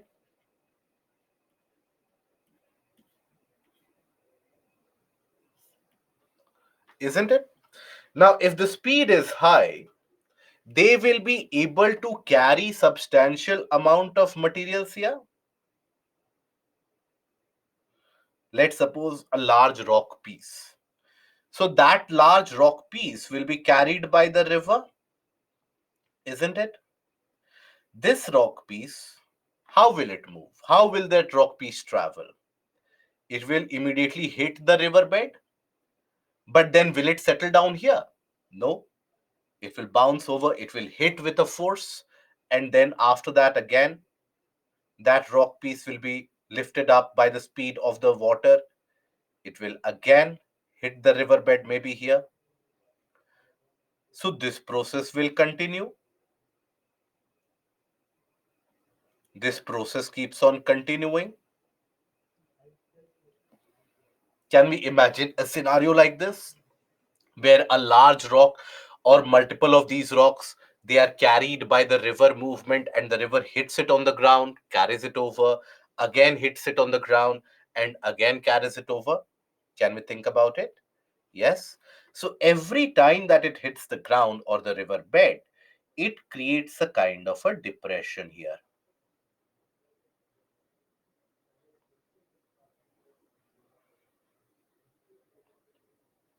Every time it hits the ground, it will create small depression. Next time, here, another rock, when it hits the same region, there will be slight deepening of this depression. It will get slightly deeper. Maybe multiple small rock pebbles or rock parts, they get trapped there. They will rotate there, further widen it up. Again, it will move over.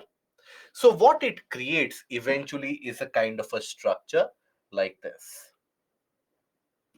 It creates a structure where you observe that the rocks, as they would have moved from this area, they would have left impressions on the ground.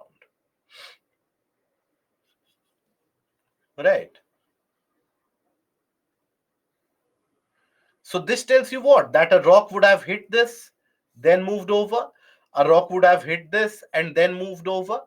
So like that, multiple different rocks, they will hit these various different places. And as a result of that, on the river bed in the youthful stage, you will have these small holes or depressions which get created, which are known as potholes.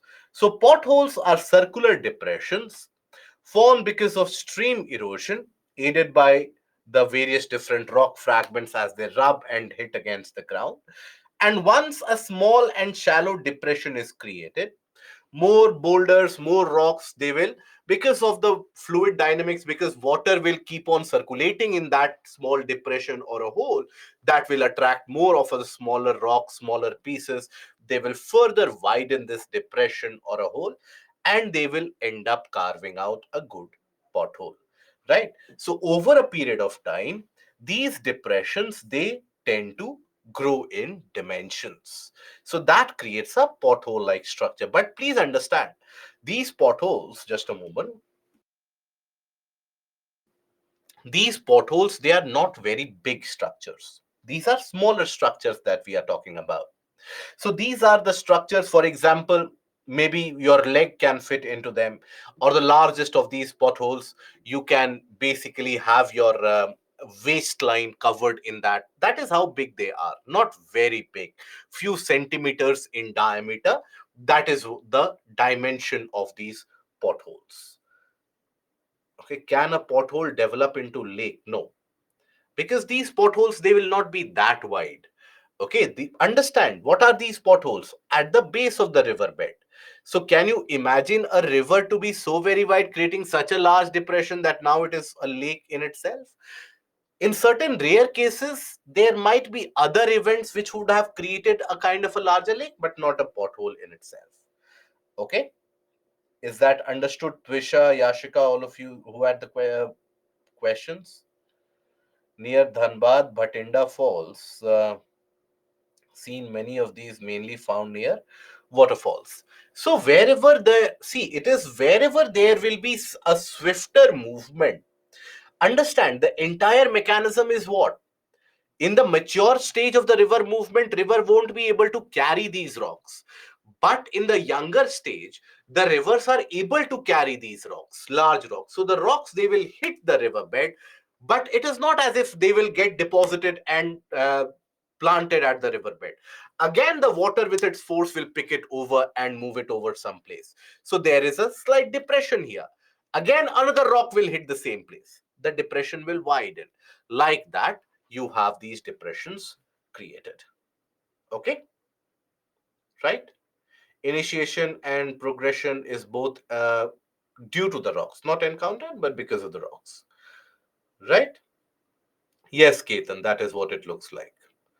Holes on the roads, they are also named, referred to as potholes, but that is a different thing altogether. Pothole, the name actually comes from this geographical phenomena. And from that, when you see the small holes or the small um, removed areas on the road, you refer to it as a pothole as well. Okay. Yes, Ketan, you are correct. But then, Ketan, understand that pothole is a terminology used for those eroded areas on the riverbed. That is the correct utilization of the terminology. We use it in the case of a road also, but the correct utilization is on the riverbed. Then we have a plunge pool. Plunge pool again formed at the base of the waterfall. Now understand the phenomena here. So when do you have the base of a waterfall?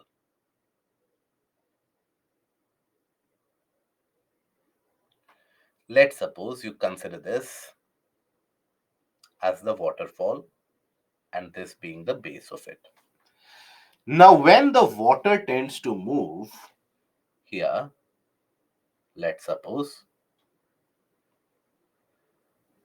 so how does the waterfall behave? Somewhat like this.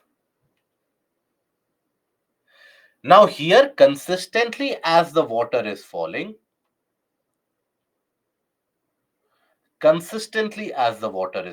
here, it will continue to deepen the rock structure here.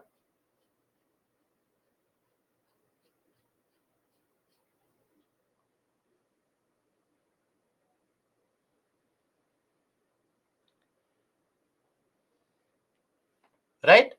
So at the base, as the water continues to hit, what happens is that this tends to become deeper and deeper because of the force of water. Right?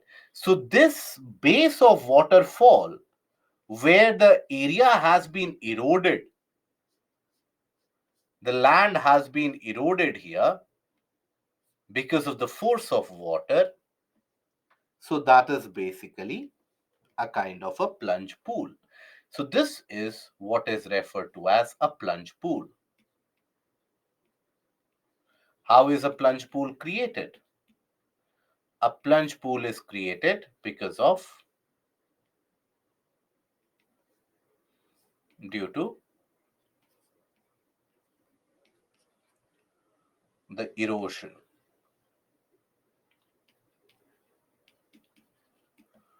of the rocks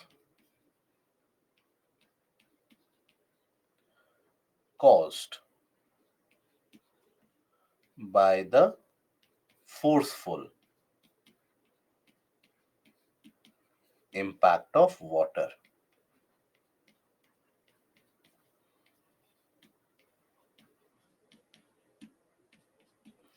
So that is what ends up creating a kind of a plunge pool in action. That is what causes and creates a kind of a plunge pool.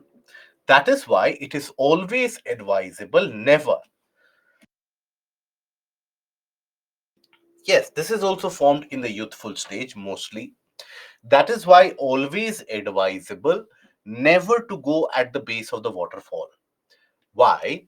Because here, let's suppose you are a very brave individual, which all of us we have a conception of that we are very brave.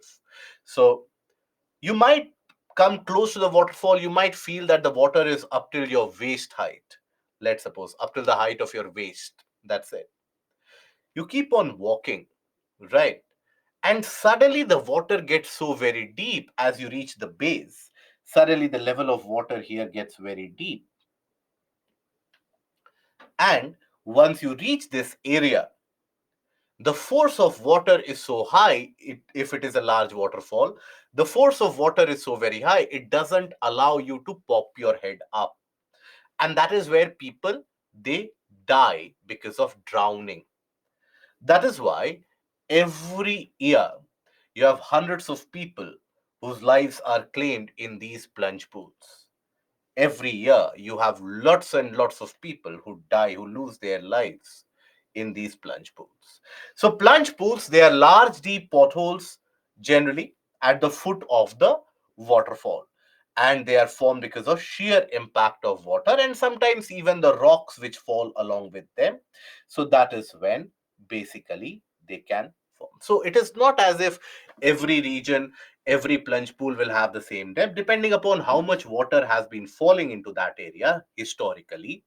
Sometimes the plunge pools, it can happen that close to the plunge pool you have the water to your waist. As you come uh, into the region of the plunge pool, suddenly one step that you take forward, water might go above your head as well, right? Or the water might be around 6 feet in depth, or around 6.5 feet in depth, or sometimes even more than that, and that is enough to drown an adult individual. Okay, plus given that the water is falling with significant amount of force, so mostly all these plunge pools will be formed in the youthful stage or wherever you have the base of the waterfall. So commonly found at the foot of the waterfall. Okay, right? That is why it is always, you will see that kind of a warning sign. If you have gone to a region of a waterfall, you will observe that warning sign that please don't go at the base of the waterfall. But whenever we have a tendency, wherever we see the warning sign, we become more curious that earlier I was not going to go, but now I have seen the this kind of a warning, I will go there.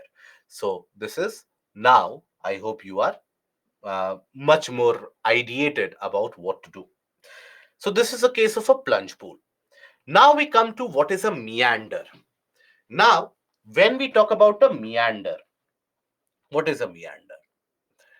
So meandering is basically when something is unable to move in a straight path. When you have a wavy, curvy path which is attained, that is what is known as a meander. In your house also, you would have experienced something. You would have observed that, let's suppose, the floor of your house, it has got a slope in a certain area, in a certain direction. Let's suppose it is the slope of the floor is towards the drain. If you pour lot of water there, anywhere in the room, water will automatically get directed towards the drain. Water will have a flow automatically directed towards your drain, right? It will be almost a straight path. But let's suppose you come to a room or a flat tabletop, you pour some water, it will accumulate. Pour some more water. You will observe that water starts to have a flow. But then again, it can not always move in a straight path. It tries to find its path. So when the water, due to the lack of slope, due to the lack of velocity, etc., it is unable to move in a straight path, it forms a kind of a curvilinear, wavy pattern of flow. That is known as a meander. Okay, so basically what happens is that here, let's suppose here you have the water ideally.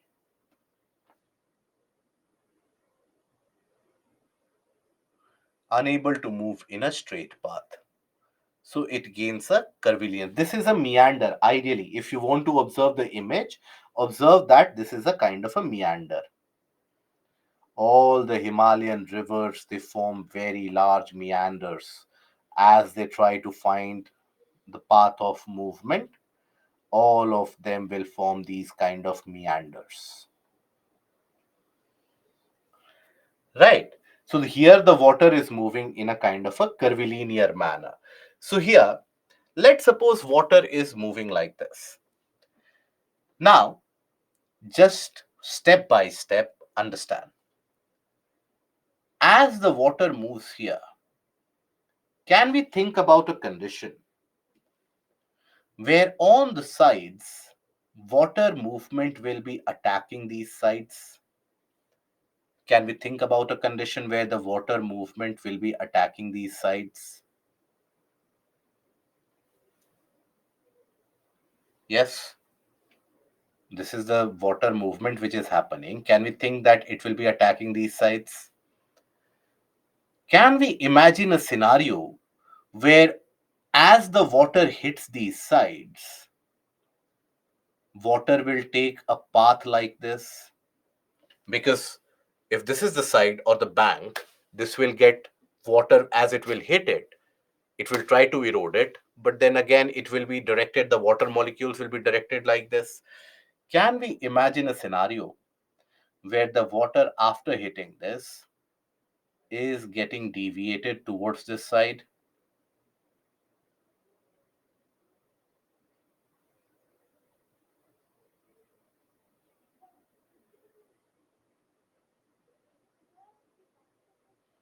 Can we imagine a scenario like this?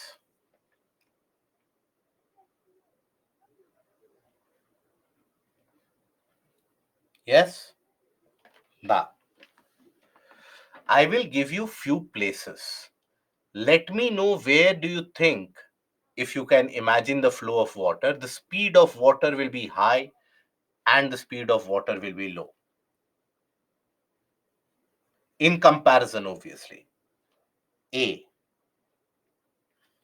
Force of water will be high or low at A. High or low? High? Good. B. Force of water will be high or low here?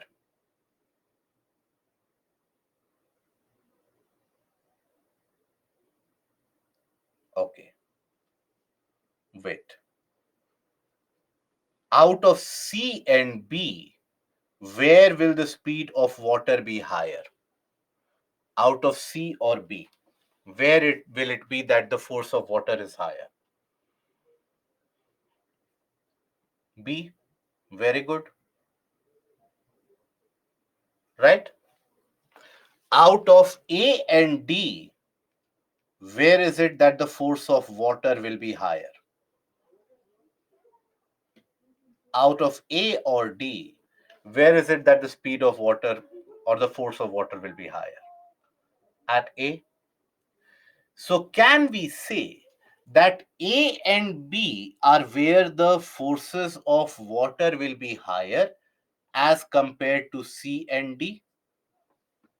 Can we agree to this reality that at A and B, the forces of water will be slightly higher as compared to C and D? Are we comfortable with this? Yes. When the speed and the force of water is high, which will dominate, erosion or deposition? Erosion. Very good. So, can we say that at A and B, erosion will be dominant, whereas at C and D, deposition will be dominant because the speed is slower? Can we say so? Yes? Comfortable, everyone? Beautiful. So, let me talk about the eroded materials in white color. So, let's suppose from here the materials have been eroded, and we have agreed that at C and D there will be deposition. So, there is deposition here in this region.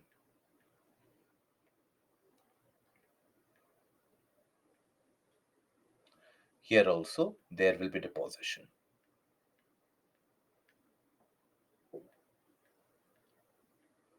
But at A and B there is erosion. C and D is deposition. A and B is erosion. So at A and B, can we have a situation where the river becomes like this as its banks are eroded? At B also, it becomes slightly like this as its banks are eroded. Yes. So after some time, can this river attain a shape? Because at C and D there was deposition. A and B was where erosion was happening. Are we comfortable with this? This is your A where it has removed. This is your D. This is your C. This is your B. Are we comfortable here? Right? Okay. Now, after some time, here, as the water is moving, can we think about the flow of water to be somewhat like this?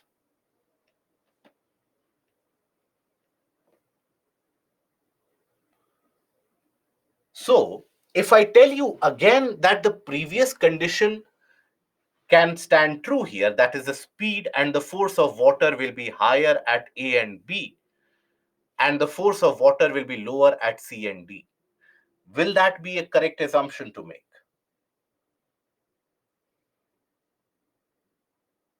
Will that be a correct assumption to make? Yes? So, can we say that going ahead into the future, you will have a situation like this eventually? Because at C and D, as more materials are getting eroded, these will also get deposited. So, at C and D, there will be greater deposition also. So eventually, can we think or fathom a scenario where A and B they have significantly moved from their earlier position, and C and D there has been a greater deposition here, right? So eventually, it can also lead to a situation where they become like this.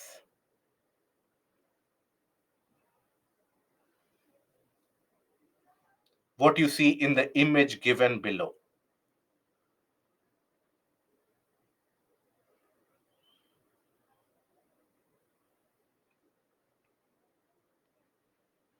Can they become like this? A snake wavy like structure, yes? Right? Now, here, again, let me use the similar concept. As the water flows here, so this will be the path of water. Let's name this place as A or 1 here.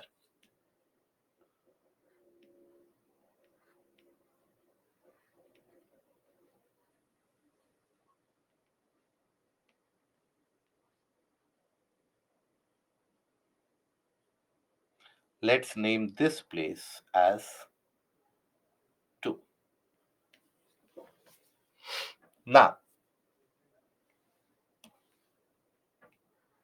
I will widen it a bit here.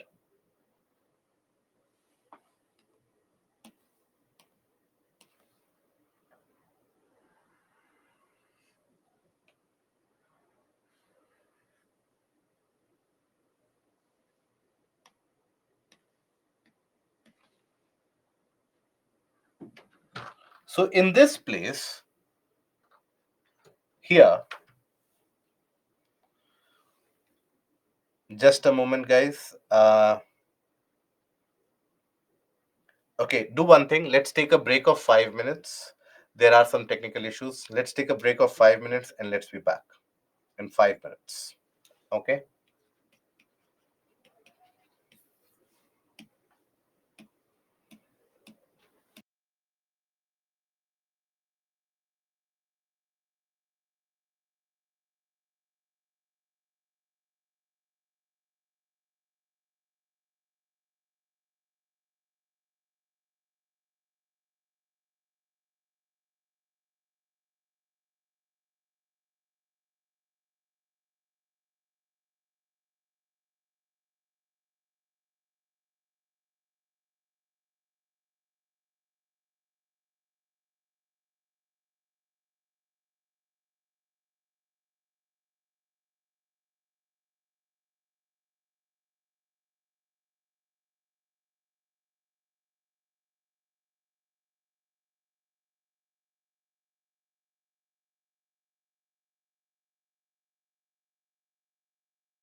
Actually, there was a sound which was coming in, the drilling noise. So I hope the sound is okay now. Is there any issue with the noise, guys, anymore? No issue with the noise? No? Perfect? Okay. So a lot of you were pointing that out, so that is why. Anyways, so I hope we can proceed further. Now, as we were talking about it, if I ask you that, again, the same concept, I will name this as 3, I will name this as 4. So, can I say that the force and the speed of water will be higher at 1 and 2 as compared to 3 and 4?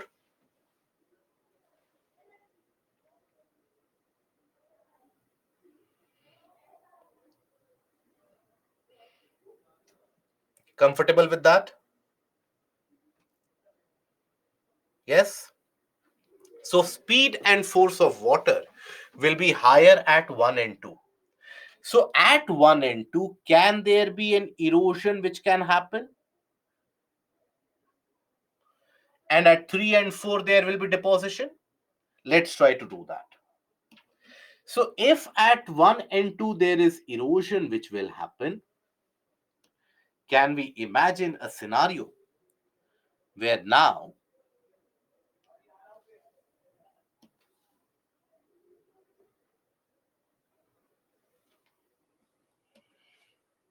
this is at 3 and 4 there will be deposition? Some amount of deposits will be there. Some amount of deposits will be there.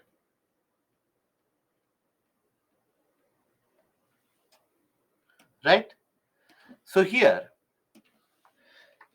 what will be the flow of water here? Water will flow like this. Maybe some water will deviate like this also. Very little amount of water. But majority of the water will start flowing like this. Now, as the water flows, the speed of, if this is the speed or the path of the movement that water will take now. So, on the sides in this particular portion, I hope you are able to see the screen. In this portion, the speed of water will be high or low here as compared to the central portion. The speed here will be high or low? Low. So there will be deposition there. So there will be eventually deposition which will be created there. So in this area, eventually there will be deposition. This portion, which was earlier a part of the meander, will now get cut off, and this becomes the main flow of water. So the other area which gets cut off from the main stream now, that portion gets cut off by the deposits. You will have deposits here. And here you will have the water which is flowing. Comfortable? Right? So, as a result of this, here you will have a kind of a lake like formation which is now separated from the main river. And this lake, which is separated from a meander, it has a shape like an oxbow. That is what is known as Oxbow Lake. So, an Oxbow Lake, if I can show you the image, observe here. This is your Oxbow Lake. This is how an oxbow. So at one point of time, imagine that the water would have been flowing like this. But over a period of time, there has been deposits in this meandering region. and the water has found a shorter pathway. So that is how oxbow lakes they get eventually created.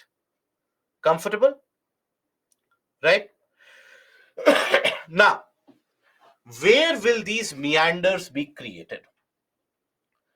Generally, in the flatter areas where the speed is not significant. So, can we say that meandering will happen either in the middle course or the lower course, or in the mature stage and the older stage? That is where meandering will be dominant. We can say so. So, it is dominant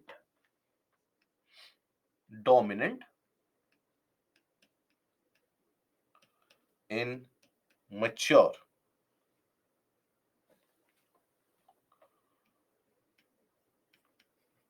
and older stages.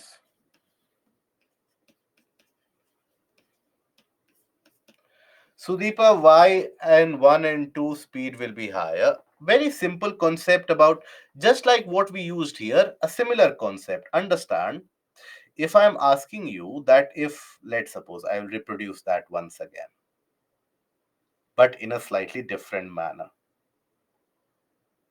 Let's suppose this is how the river is moving.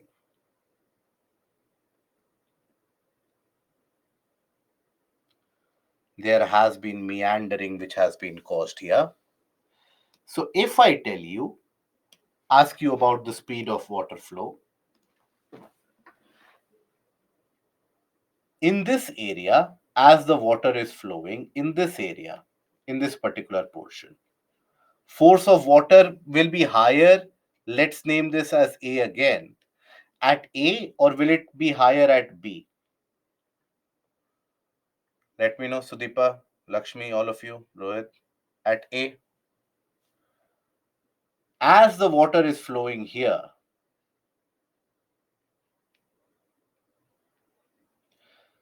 speed will be higher at here C, or speed will be higher at D?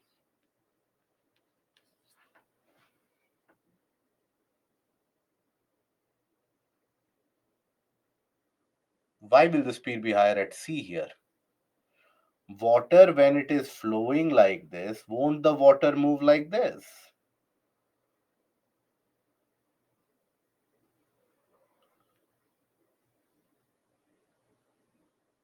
So speed will be higher at D here. So here, over a period of time, D will get eroded by this flow. Here A will get eroded by this flow. Eventually, can we imagine a scenario where the water forms a smaller and a shorter path to flow? Water finds for itself a shorter path to flow. As the water finds a shorter path for itself to flow, what will happen? Water will start flowing through here itself. Very little water will be deviated here. Majority of the water will find a shorter pathway to flow. Is that understood now? Sudeepa, Lakshmi, all of you?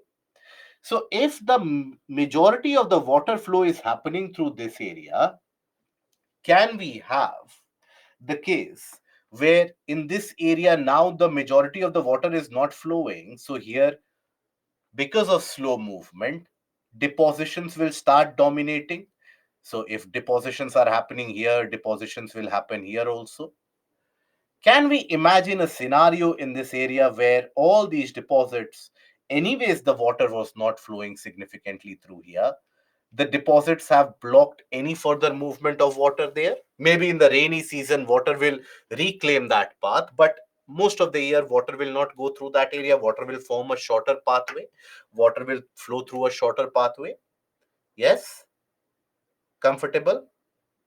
So, when the water follows that shorter pathway, can we have a scenario where the longer pathway simply because of the deposits gets cut off from the main flow of water now, and this becomes the main channel of the water flow? Yes.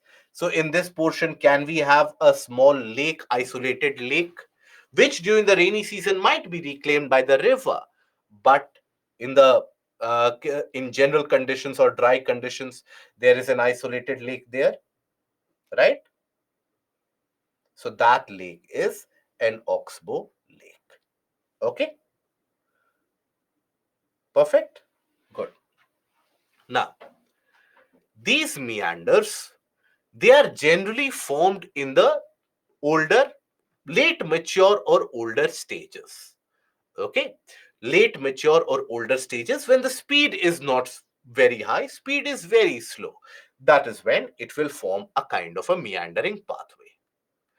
Now, imagine a scenario which we had talked about in the previous class. Many of you at that point of time had claimed that you have understood, but you never know. So, here, let's suppose you have a very large tract of land that we are talking about.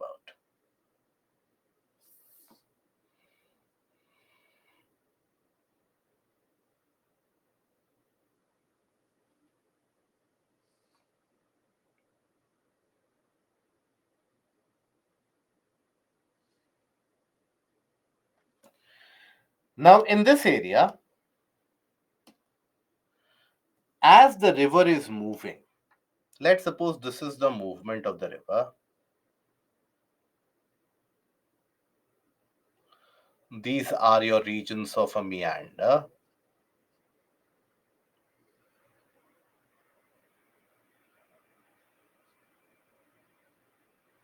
Is this color visible to everyone? The blue color is visible, no issues about visibility in this?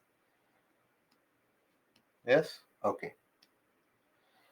Now, here, we do know that endogenic forces can lead to the uplift and the subsidence of land. What if in this area,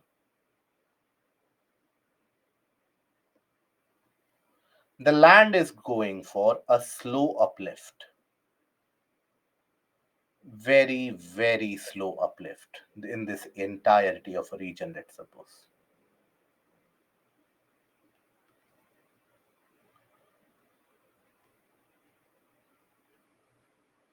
In this entirety of the region, let's suppose the land is going for a slow uplift.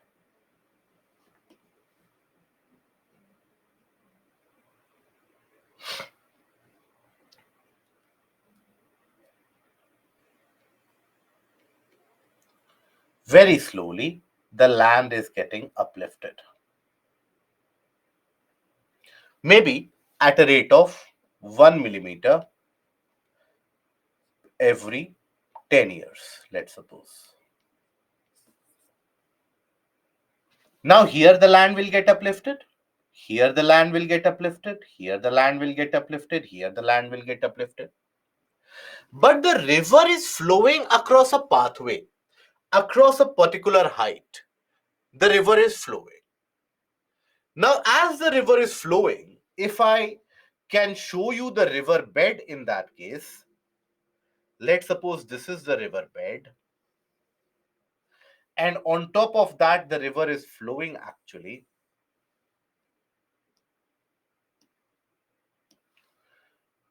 On top of that, the river is flowing.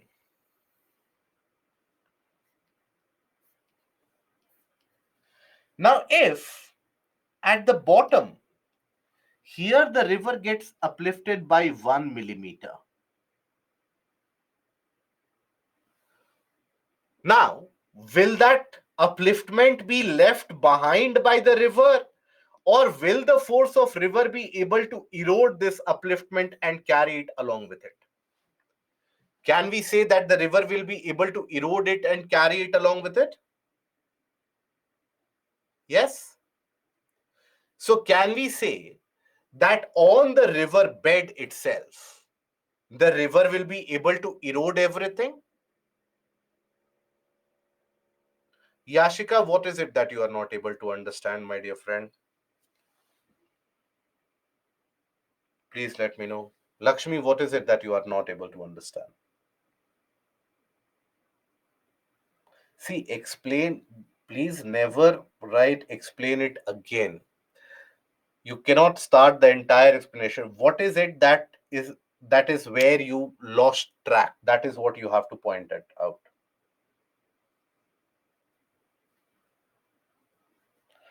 Are we talking about upliftment because of faults or deposition?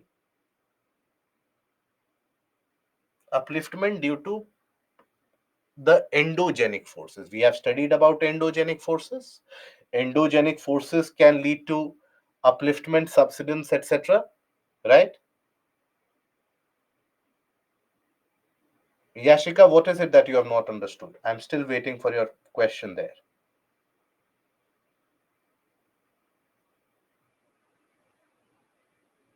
Erosion point when land gets uplifted. Okay, right. Upliftment because of a host. Okay, if that is what gives you why upliftment will happen. Okay, Ashika, tell me, uh, have you understood what is a host or a reverse fault? Reverse fault leads to a subsidence of land or upliftment of land. Have you revised that portion?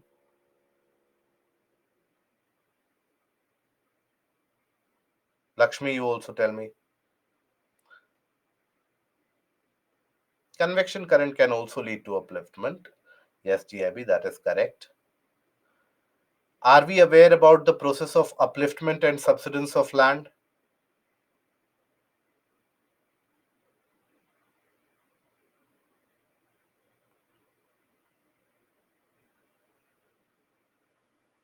Okay. In case we are not aware about upliftment or subsidence of land, maybe because we have not revised or maybe because of any other reason, kindly look at, we have discussed it in very detail about the various different processes of reverse fault, host fault formation, everything we have discussed. Yashika, you tell me about how is it that Tibetan highlands or the Tibetan plateau is so very high? What is the reason behind Tibetan plateau being 5 kilometers higher than sea level? I am only asking this because we have discussed in the class. So if we have not understood even that portion, then this is slightly difficult to understand. But if we have understood the previous sessions, this should be a cakewalk. Yes, correct, Muskan. So what I am trying to get at here is understand that when a river flows, whenever there is a river flow, this is the river channel. This is a river channel here.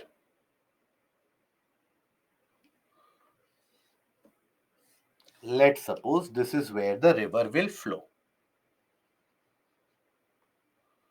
Let's suppose this is where the river will flow. Okay, this is the direction of the river flow.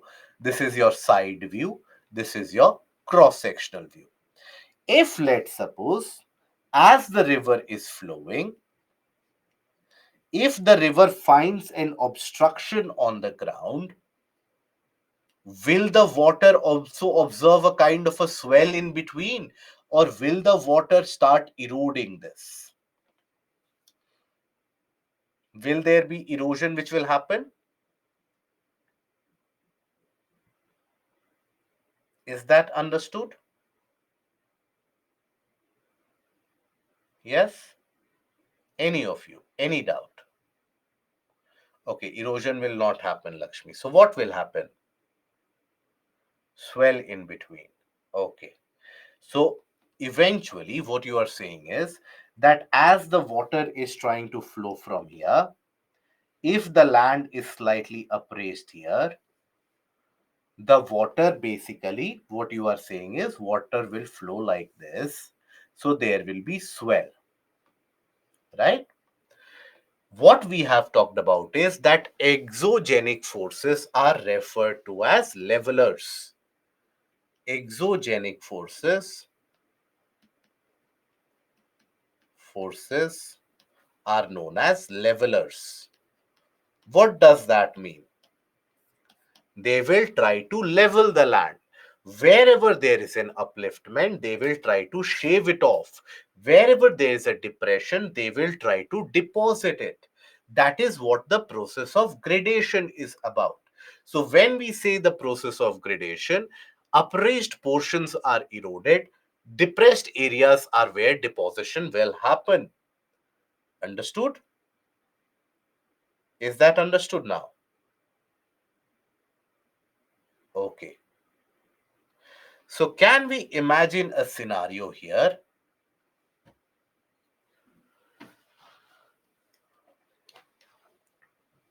Vikal, but sir, will the river in its older stage, where its speed is less, be able to erode so much part of the landmass? It is not about eroding so much part of the landmass. See, if the upliftment would have been happening maybe at 1 millimeter on a daily basis, the speed of river is very slow in that comparison, so it won't be able to erode. But let's suppose 1 millimeter every 10 years. 1 millimeter is how much? Look at the scale near you. 1 millimeter is almost not even discernible. So that is when 1 millimeter every 10 years. So the river has 10 years of time to erode that 1 millimeter. And eventually, after that swell in that portion, the river will gain some speed also. What is also referred to as rejuvenation of the river, where the upliftment of the land, the subsidence of the land eventually changes the speed of the river flow even in the mature and the older stages. So the river will continue to erode anything in its own pathway. If the upliftment is slow, the river will be able to erode anything and everything in its own pathway. But all around it, there will be consistent upliftment. There is nothing to erode.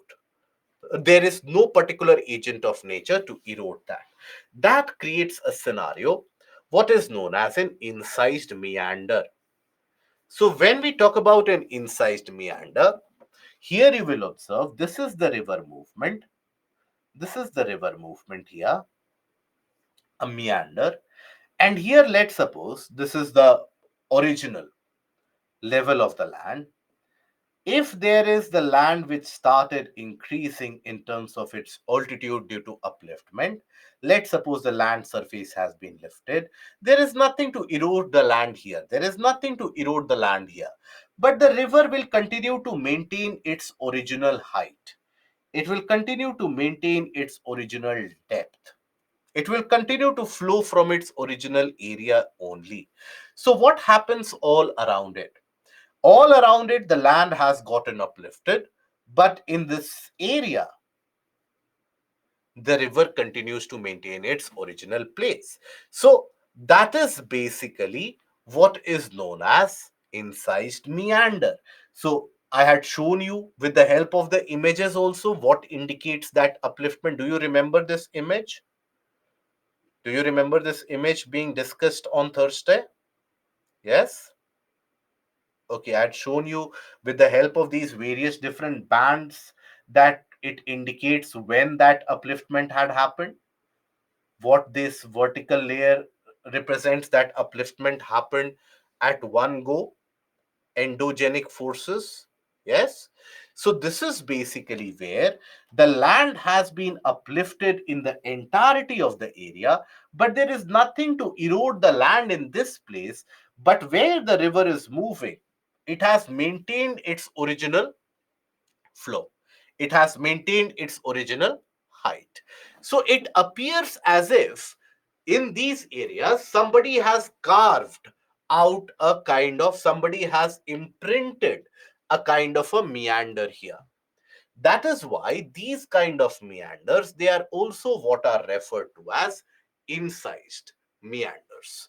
These are what are also referred to as incised meanders. So incised meander is basically a river meander which has been cut abnormally deeply into the landscape because of the uplift of the land and has led to a renewed downward erosion by the river. The river was earlier not having a vertical erosion in this area. In the mature stage, river does not have a vertical erosion, but because the land got uplifted, that is where the river could carry out a vertical erosion again. Again, when the land would get uplifted, again the river would level it out, again carry out a vertical erosion. Like that, all around the region of the land would get uplifted, but the river would maintain its original course. And that is how incised meanders will be created. Okay. So this upliftment happens very slowly. If the upliftment happens very, very slowly, that is basically when you have the case of the river being able to erode its own riverbed and maintain its natural pathway. If let's suppose the upliftment would have happened all of a sudden, the river would have had no other alternative but to change its course. But because the upliftment is happening very slowly, river is maintaining its original path by eroding any kind of obstruction at the bottom. Okay, so that is the case of the incised meander. Okay, now we come to the depositional landforms created by the river. Now, as we have already seen, majority of the depositional landforms, they are created in the mature or the older stages. Other than the alluvial fans, this is the only depositional feature which is created in the youthful stage of the river action. Youthful stage. Why would the land get uplifted? Okay. What do you think, Payal? Why does the land get uplifted and why does the land subside? What is your analysis? Is it happening because of some random things or is it something? Payal, what is diastrophism? Do you remember diastrophism? Do you remember diastrophism, my dear friend? Do you remember folding and faulting?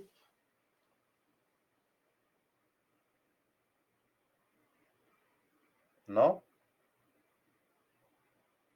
See, in case you don't remember, simply say no.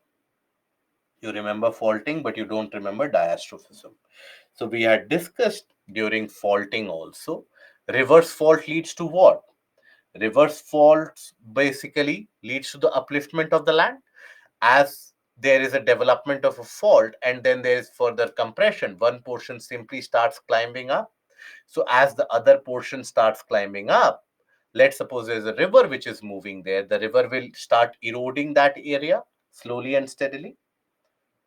Is that understood now? So that is why the slow upliftment and slow subsidence of land can happen because of what we studied as the diastrophic forces. So it is something which we have studied in this module itself. Okay. What happened with these uplifted towers? Will they further get collapsed when they will be eroded more? Yes, Ankush, that is correct. Mega, it's absolutely fine, my dear friend. And how the river able to erode when the land uplifted in one go?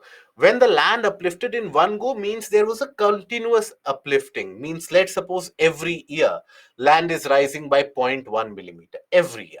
So continuously the land is uplifting and the river is eroding. Continuous upliftment doesn't mean that today you slept, tomorrow when you wake up in the morning the land is here. No, means continuously there is no gap in the upliftment and continuously for the next 1,000 years the land is continuously uplifting, right? GIB, along with that you have folding and faulting which is also responsible. Now, depositional landforms are of various types. Amongst them, we will take a look at each one of them, but you also have what are referred to as floodplains and natural levees. What are these? So, when we talk about floodplains and natural levees, so basically, in an area, floodplain, plains means a plain region, a flattish portion. Floodplain, flood is what? When the river overflows, that is when we say that flood has occurred. So, a flood plain, can we think about it that a plain created due to flooding action? But how can a plain be created due to flooding action?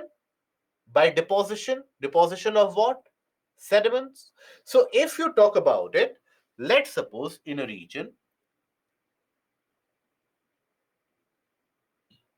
This is the area.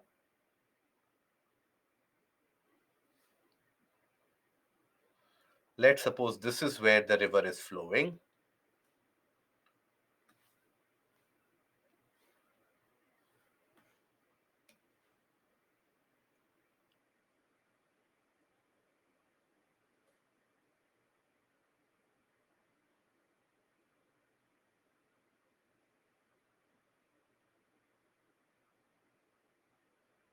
Let's suppose.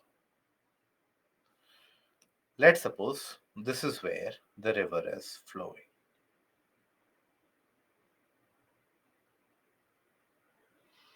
Okay. Now, as this river eventually floods in this area,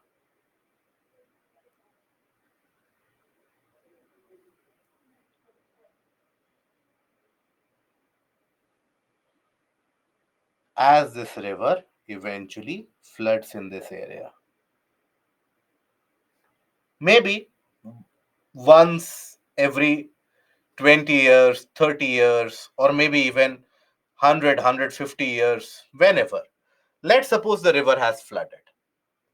Now, once the river has flooded here, it will start depositing its sediments in all this entirety of the area.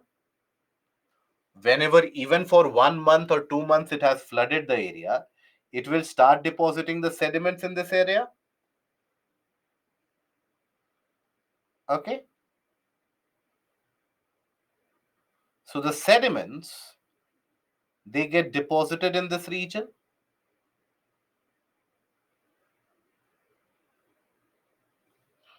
Sediments, they get deposited in this region.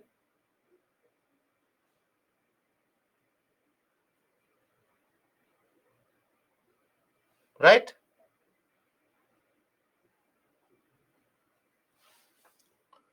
Now let's suppose the flood water recedes after a couple of months. Let's suppose the flood water recedes.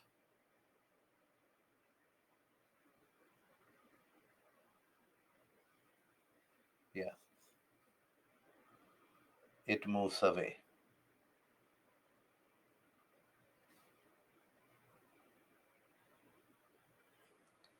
Now, what is left behind is actually the deposited sediments in this plain area. You have these deposited sediments by the river which is left behind. Now, it is a kind of a plain which has been created. But this, how is it possible? How is it possible? Flooding or deposition?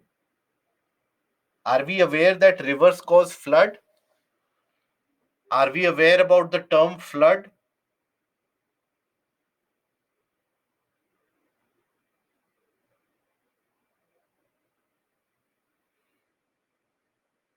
Ketan, the person who asks the question, when I ask it back, they go silent. Everybody else is saying yes. Ketan, are we aware what is flood? No. Now that person has gone silent. Yes. Thank you. So you are aware what is flood? What is a flood? Flood happens when the river overflows, maybe excess rainfall, maybe some other reason. Water has overflowed. The entire region is where there will be river water. In that entire region, when there is river water will carry deposits. It will deposit the sediments. It has deposited here. It has deposited sediments here. I would advise you to go out of your house, observe things around you, not the shops and the people. That also you do in your everyday life, in your years, you would have done. The land around you, you should also observe. Start thinking about it, that how come the land has got this shape. If you have not thought about it till now, you would have lived a life of ignorance is bliss, that basically never wonder about it. You will always be happy. I have greater things to worry about in my life. For example, what will I do tonight? How will I celebrate my New Year's? That person has also invited, given me a party. I know you have many of the things that you have to think about in your life. When you step outside, think about this also, that this region that I am standing upon, it has got a kind of a slope. Where does that slope lead to? Is that slope present in the entirety of the planet? Is the planet round? Is the planet flat? Have you ever wondered about these things? Sediments would complete. Checha, don't worry, same here.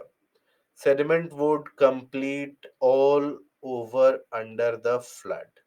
Yes, see, whenever a flooding happens, whenever there is flood, eventually that region will have the finer deposits of particles that the river had brought. Okay, so in case you have, many of us would have not observed the flood, there is nothing wrong with it. But if you can imagine a river flow, a river movement, you can think about it. When the river water spreads over, that river water basically will bring with it sediments that will be distributed all over. Now those sediments, they will get deposited. Flood water eventually will recede during the dry season. The flood water will eventually go back. It is not the case that once a region has been flooded, perpetually it will be underwater. Permanently, it won't be underwater. Sometime the flood water will recede. When the flood water goes back, these deposits get left behind. Multiple such events will lead to multiple such deposits eventually. So these deposits eventually, they create what? Plain areas, and they are known as floodplains.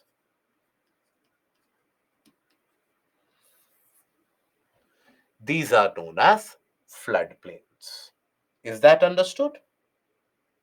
Are we comfortable with this portion? Yes? Okay. Now, another thing. Why was the center not filled with sediment? Center will also be filled with sediment. Here also there will be sedimentary deposits. Here also there will be sedimentary deposits. It will happen. Okay. So these floodplains, they get very fertile sediments, and these fertile sediments, they will be able to support not only the various different crops, but it is generally for natural vegetation also. It is very, very beneficial.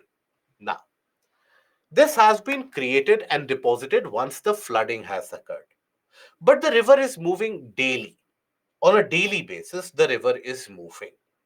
Now, if you talk about the river movement, here, let's suppose this is where the water is. If ever you have been to a region of a river, or even if you have not been to the region of a river, a basic question: if I name this as 1 and this place as 2, the center of the river, the speed of the river will be higher where? At 1 or at 2? Where is it that the speed will be higher?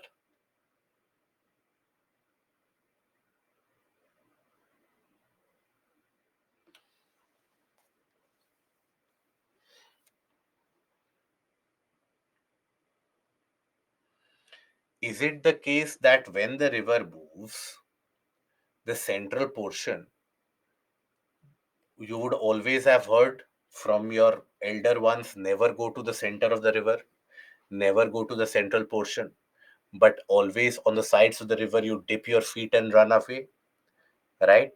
At the center, always there will be a greater movement. At the sides, there will be slightly lesser movement in comparison. I'm not talking about meanders here. I'm talking about this small area. So in this case, the speed of movement will be higher in between. On the sides, generally deposition is observed. It is not always permanently the case. Sometimes it can happen either ways. Nonetheless, as the river moves on a daily basis, it will start depositing materials on the sides. It will start depositing materials here on the sides.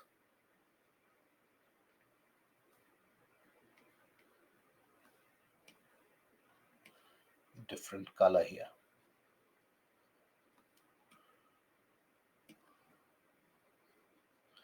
It will start depositing material on the sides here. Now these deposits are done, which elevates the profile of the sides.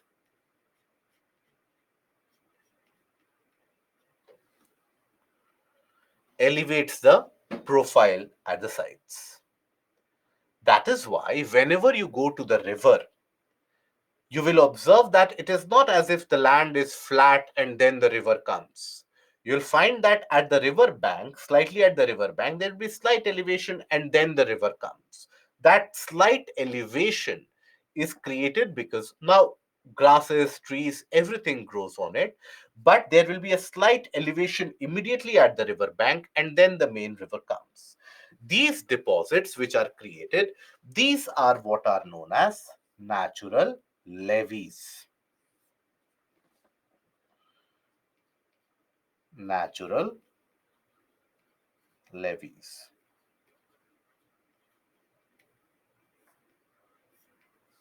Okay, so these are the deposits created on the sides by the river.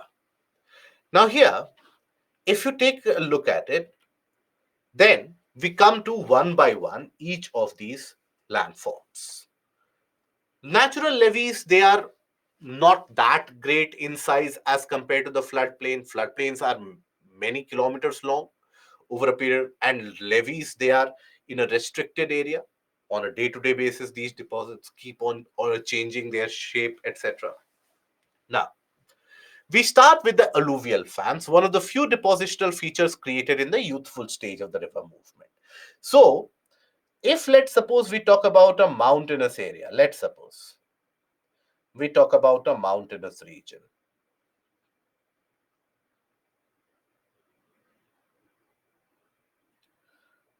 Okay. Now, in this case of a mountainous area, basically what you will observe is, let's suppose a river is coming down the slope of this mountains. Now the river will be coming down with a significant amount of velocity. As the river is going to come down with this mountain, let's suppose it is coming from here. It will come with a significant velocity.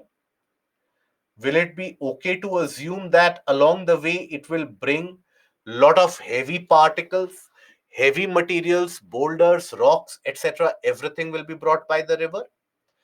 Now, at the base, as soon as it enters the plain area at its base, can we think about the scenario where the speed suddenly reduces? Because now the river has entered a kind of a flat land. So the speed has now reduced, right? So all the larger rocks, boulders, etc. that the river was carrying, all that speed has now reduced immediately here. So there, what will happen? The speed is still high as compared to the youthful and the later, the mature and the older stages. But as compared to here, the speed has reduced. So whatever heavier materials the river was carrying, all those heavier materials, they will start getting deposited all around it. They will start getting deposited all around it in this entirety of the region at the base of the mountain. The materials will start getting deposited around it. Now, this deposit happens in a traditional fan like shape. Traditional, the hand fans that you have. These are what are known as alluvial fans.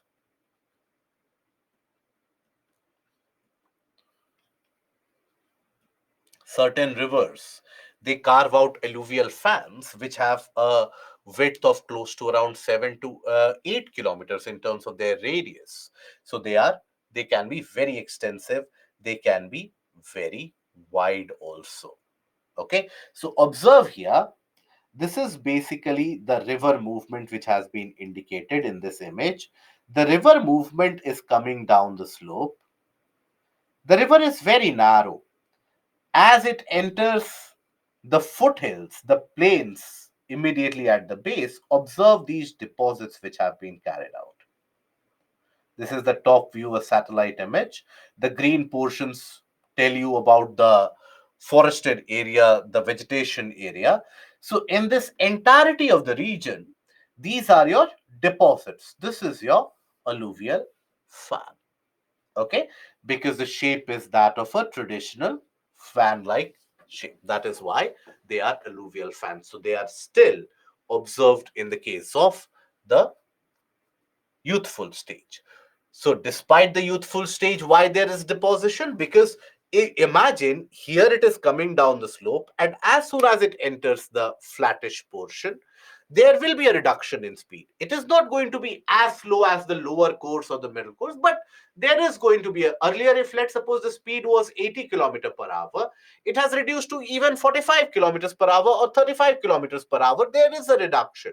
So the larger boulders, materials, etc., they will start getting deposited. So that is how you have the creation of alluvial fan-like structure. Okay, the green region here represents the forested area, the vegetation area.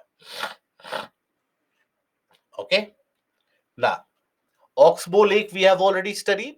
It is a lake formed in a kind of a bend shape where the main stream has basically cut off due to deposition which has been carried out. The main stream has been cut off. That is what is known as the Oxbow Lake. Now, natural levees, I have already told you, observe here on the sides of the river.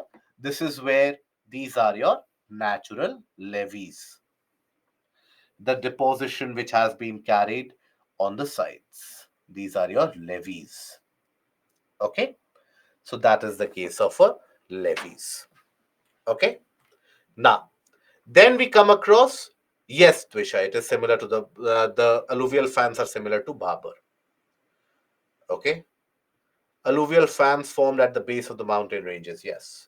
Why plunge pools are not created? Because the river is not falling vertically here. Observe here in this image, the river is not falling vertically. This is a significantly large distance we are talking about. So the river is moving.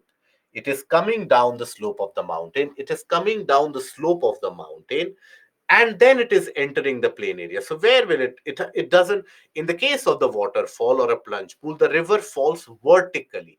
That is why it starts deepening and forming a plunge pool. But in this case, it is not falling vertically. That is why there is a movement like this. Okay, this is your natural levee where the river basically deposits on the sides, deposits on river banks. What will these be known as? Flood plains. Okay, right? Now, then we come across to braided channel. When we talk about braided channel, braids are something that you see with the hair, the strands when you round it about. So, in the very old stage of movement,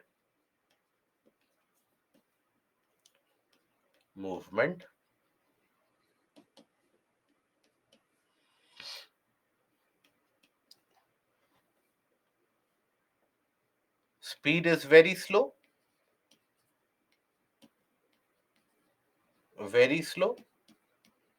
That means carrying capacity is very less.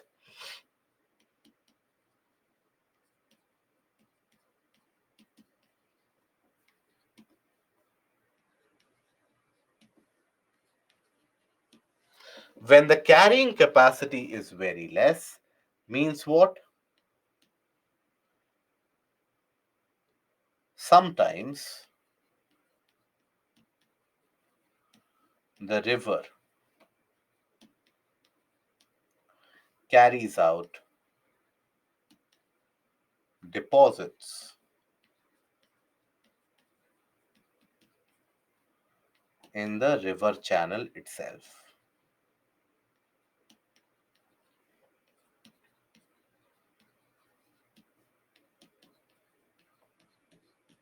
So when the river starts carrying out deposits within the river channel itself, so observe these deposits. So now it is almost impossible to figure out which is the main pathway of the flow of the river, which is the main path in which the river is flowing. It is impossible to figure out because observe, the streams, they get divided because of these deposits. The water streams, they are divided because of the deposits which have happened. So these are what are known as these channels of water flow. They are known as braided channels, just like the braids that you have. Just like that, they appear to be interwoven. Maybe during the rainy season or during the flooding condition, everything will have will be covered with water again.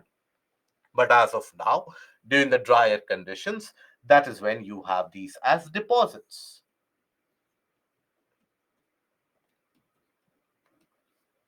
Okay, so that is where you will find in the older stage even of Godavari, of river Ganga, of various different rivers, you will find the braided channels getting created. Okay, right? Then deltas. Deltas are the depositional features which are created when the river meets the sea. So at the junction where the river meets up the sea, at that point itself, the river will start depositing a lot of materials. At that junction itself, the river will deposit a lot of materials. So those are what are known as deltas. So here basically, let's suppose this is the river, this is the river flow, and this is your sea. So at this point of time, here the river will face obstruction in the form of the sea. So the river speed will be reduced, isn't it? Let's suppose here you have the land, let's suppose, and the river is coming from here. This is the pathway of the river movement. Now, in this region, the river will experience resistance because there is sea. So, whatever finer particles the river was carrying, those finer particles will get deposited. Generally, getting deposited in a triangular shape or a format. That is why these are what are known as deltas. That is why they are known as deltas. Sundarbans, for example, are the largest deltas in the world. They are created when you have deposition of carried out by river Brahmaputra and Ganga. They create the Sundarbans delta, which are the largest delta in the world. Braided channels in the form of a fan can be called as a delta? No. Okay. Right? So that is where we'll restrict the session here today. We will move ahead with the portion of the other landforms and climatology in the next class. And tomorrow we will carry it forward. Today we will restrict the session here itself. Yes. Okay.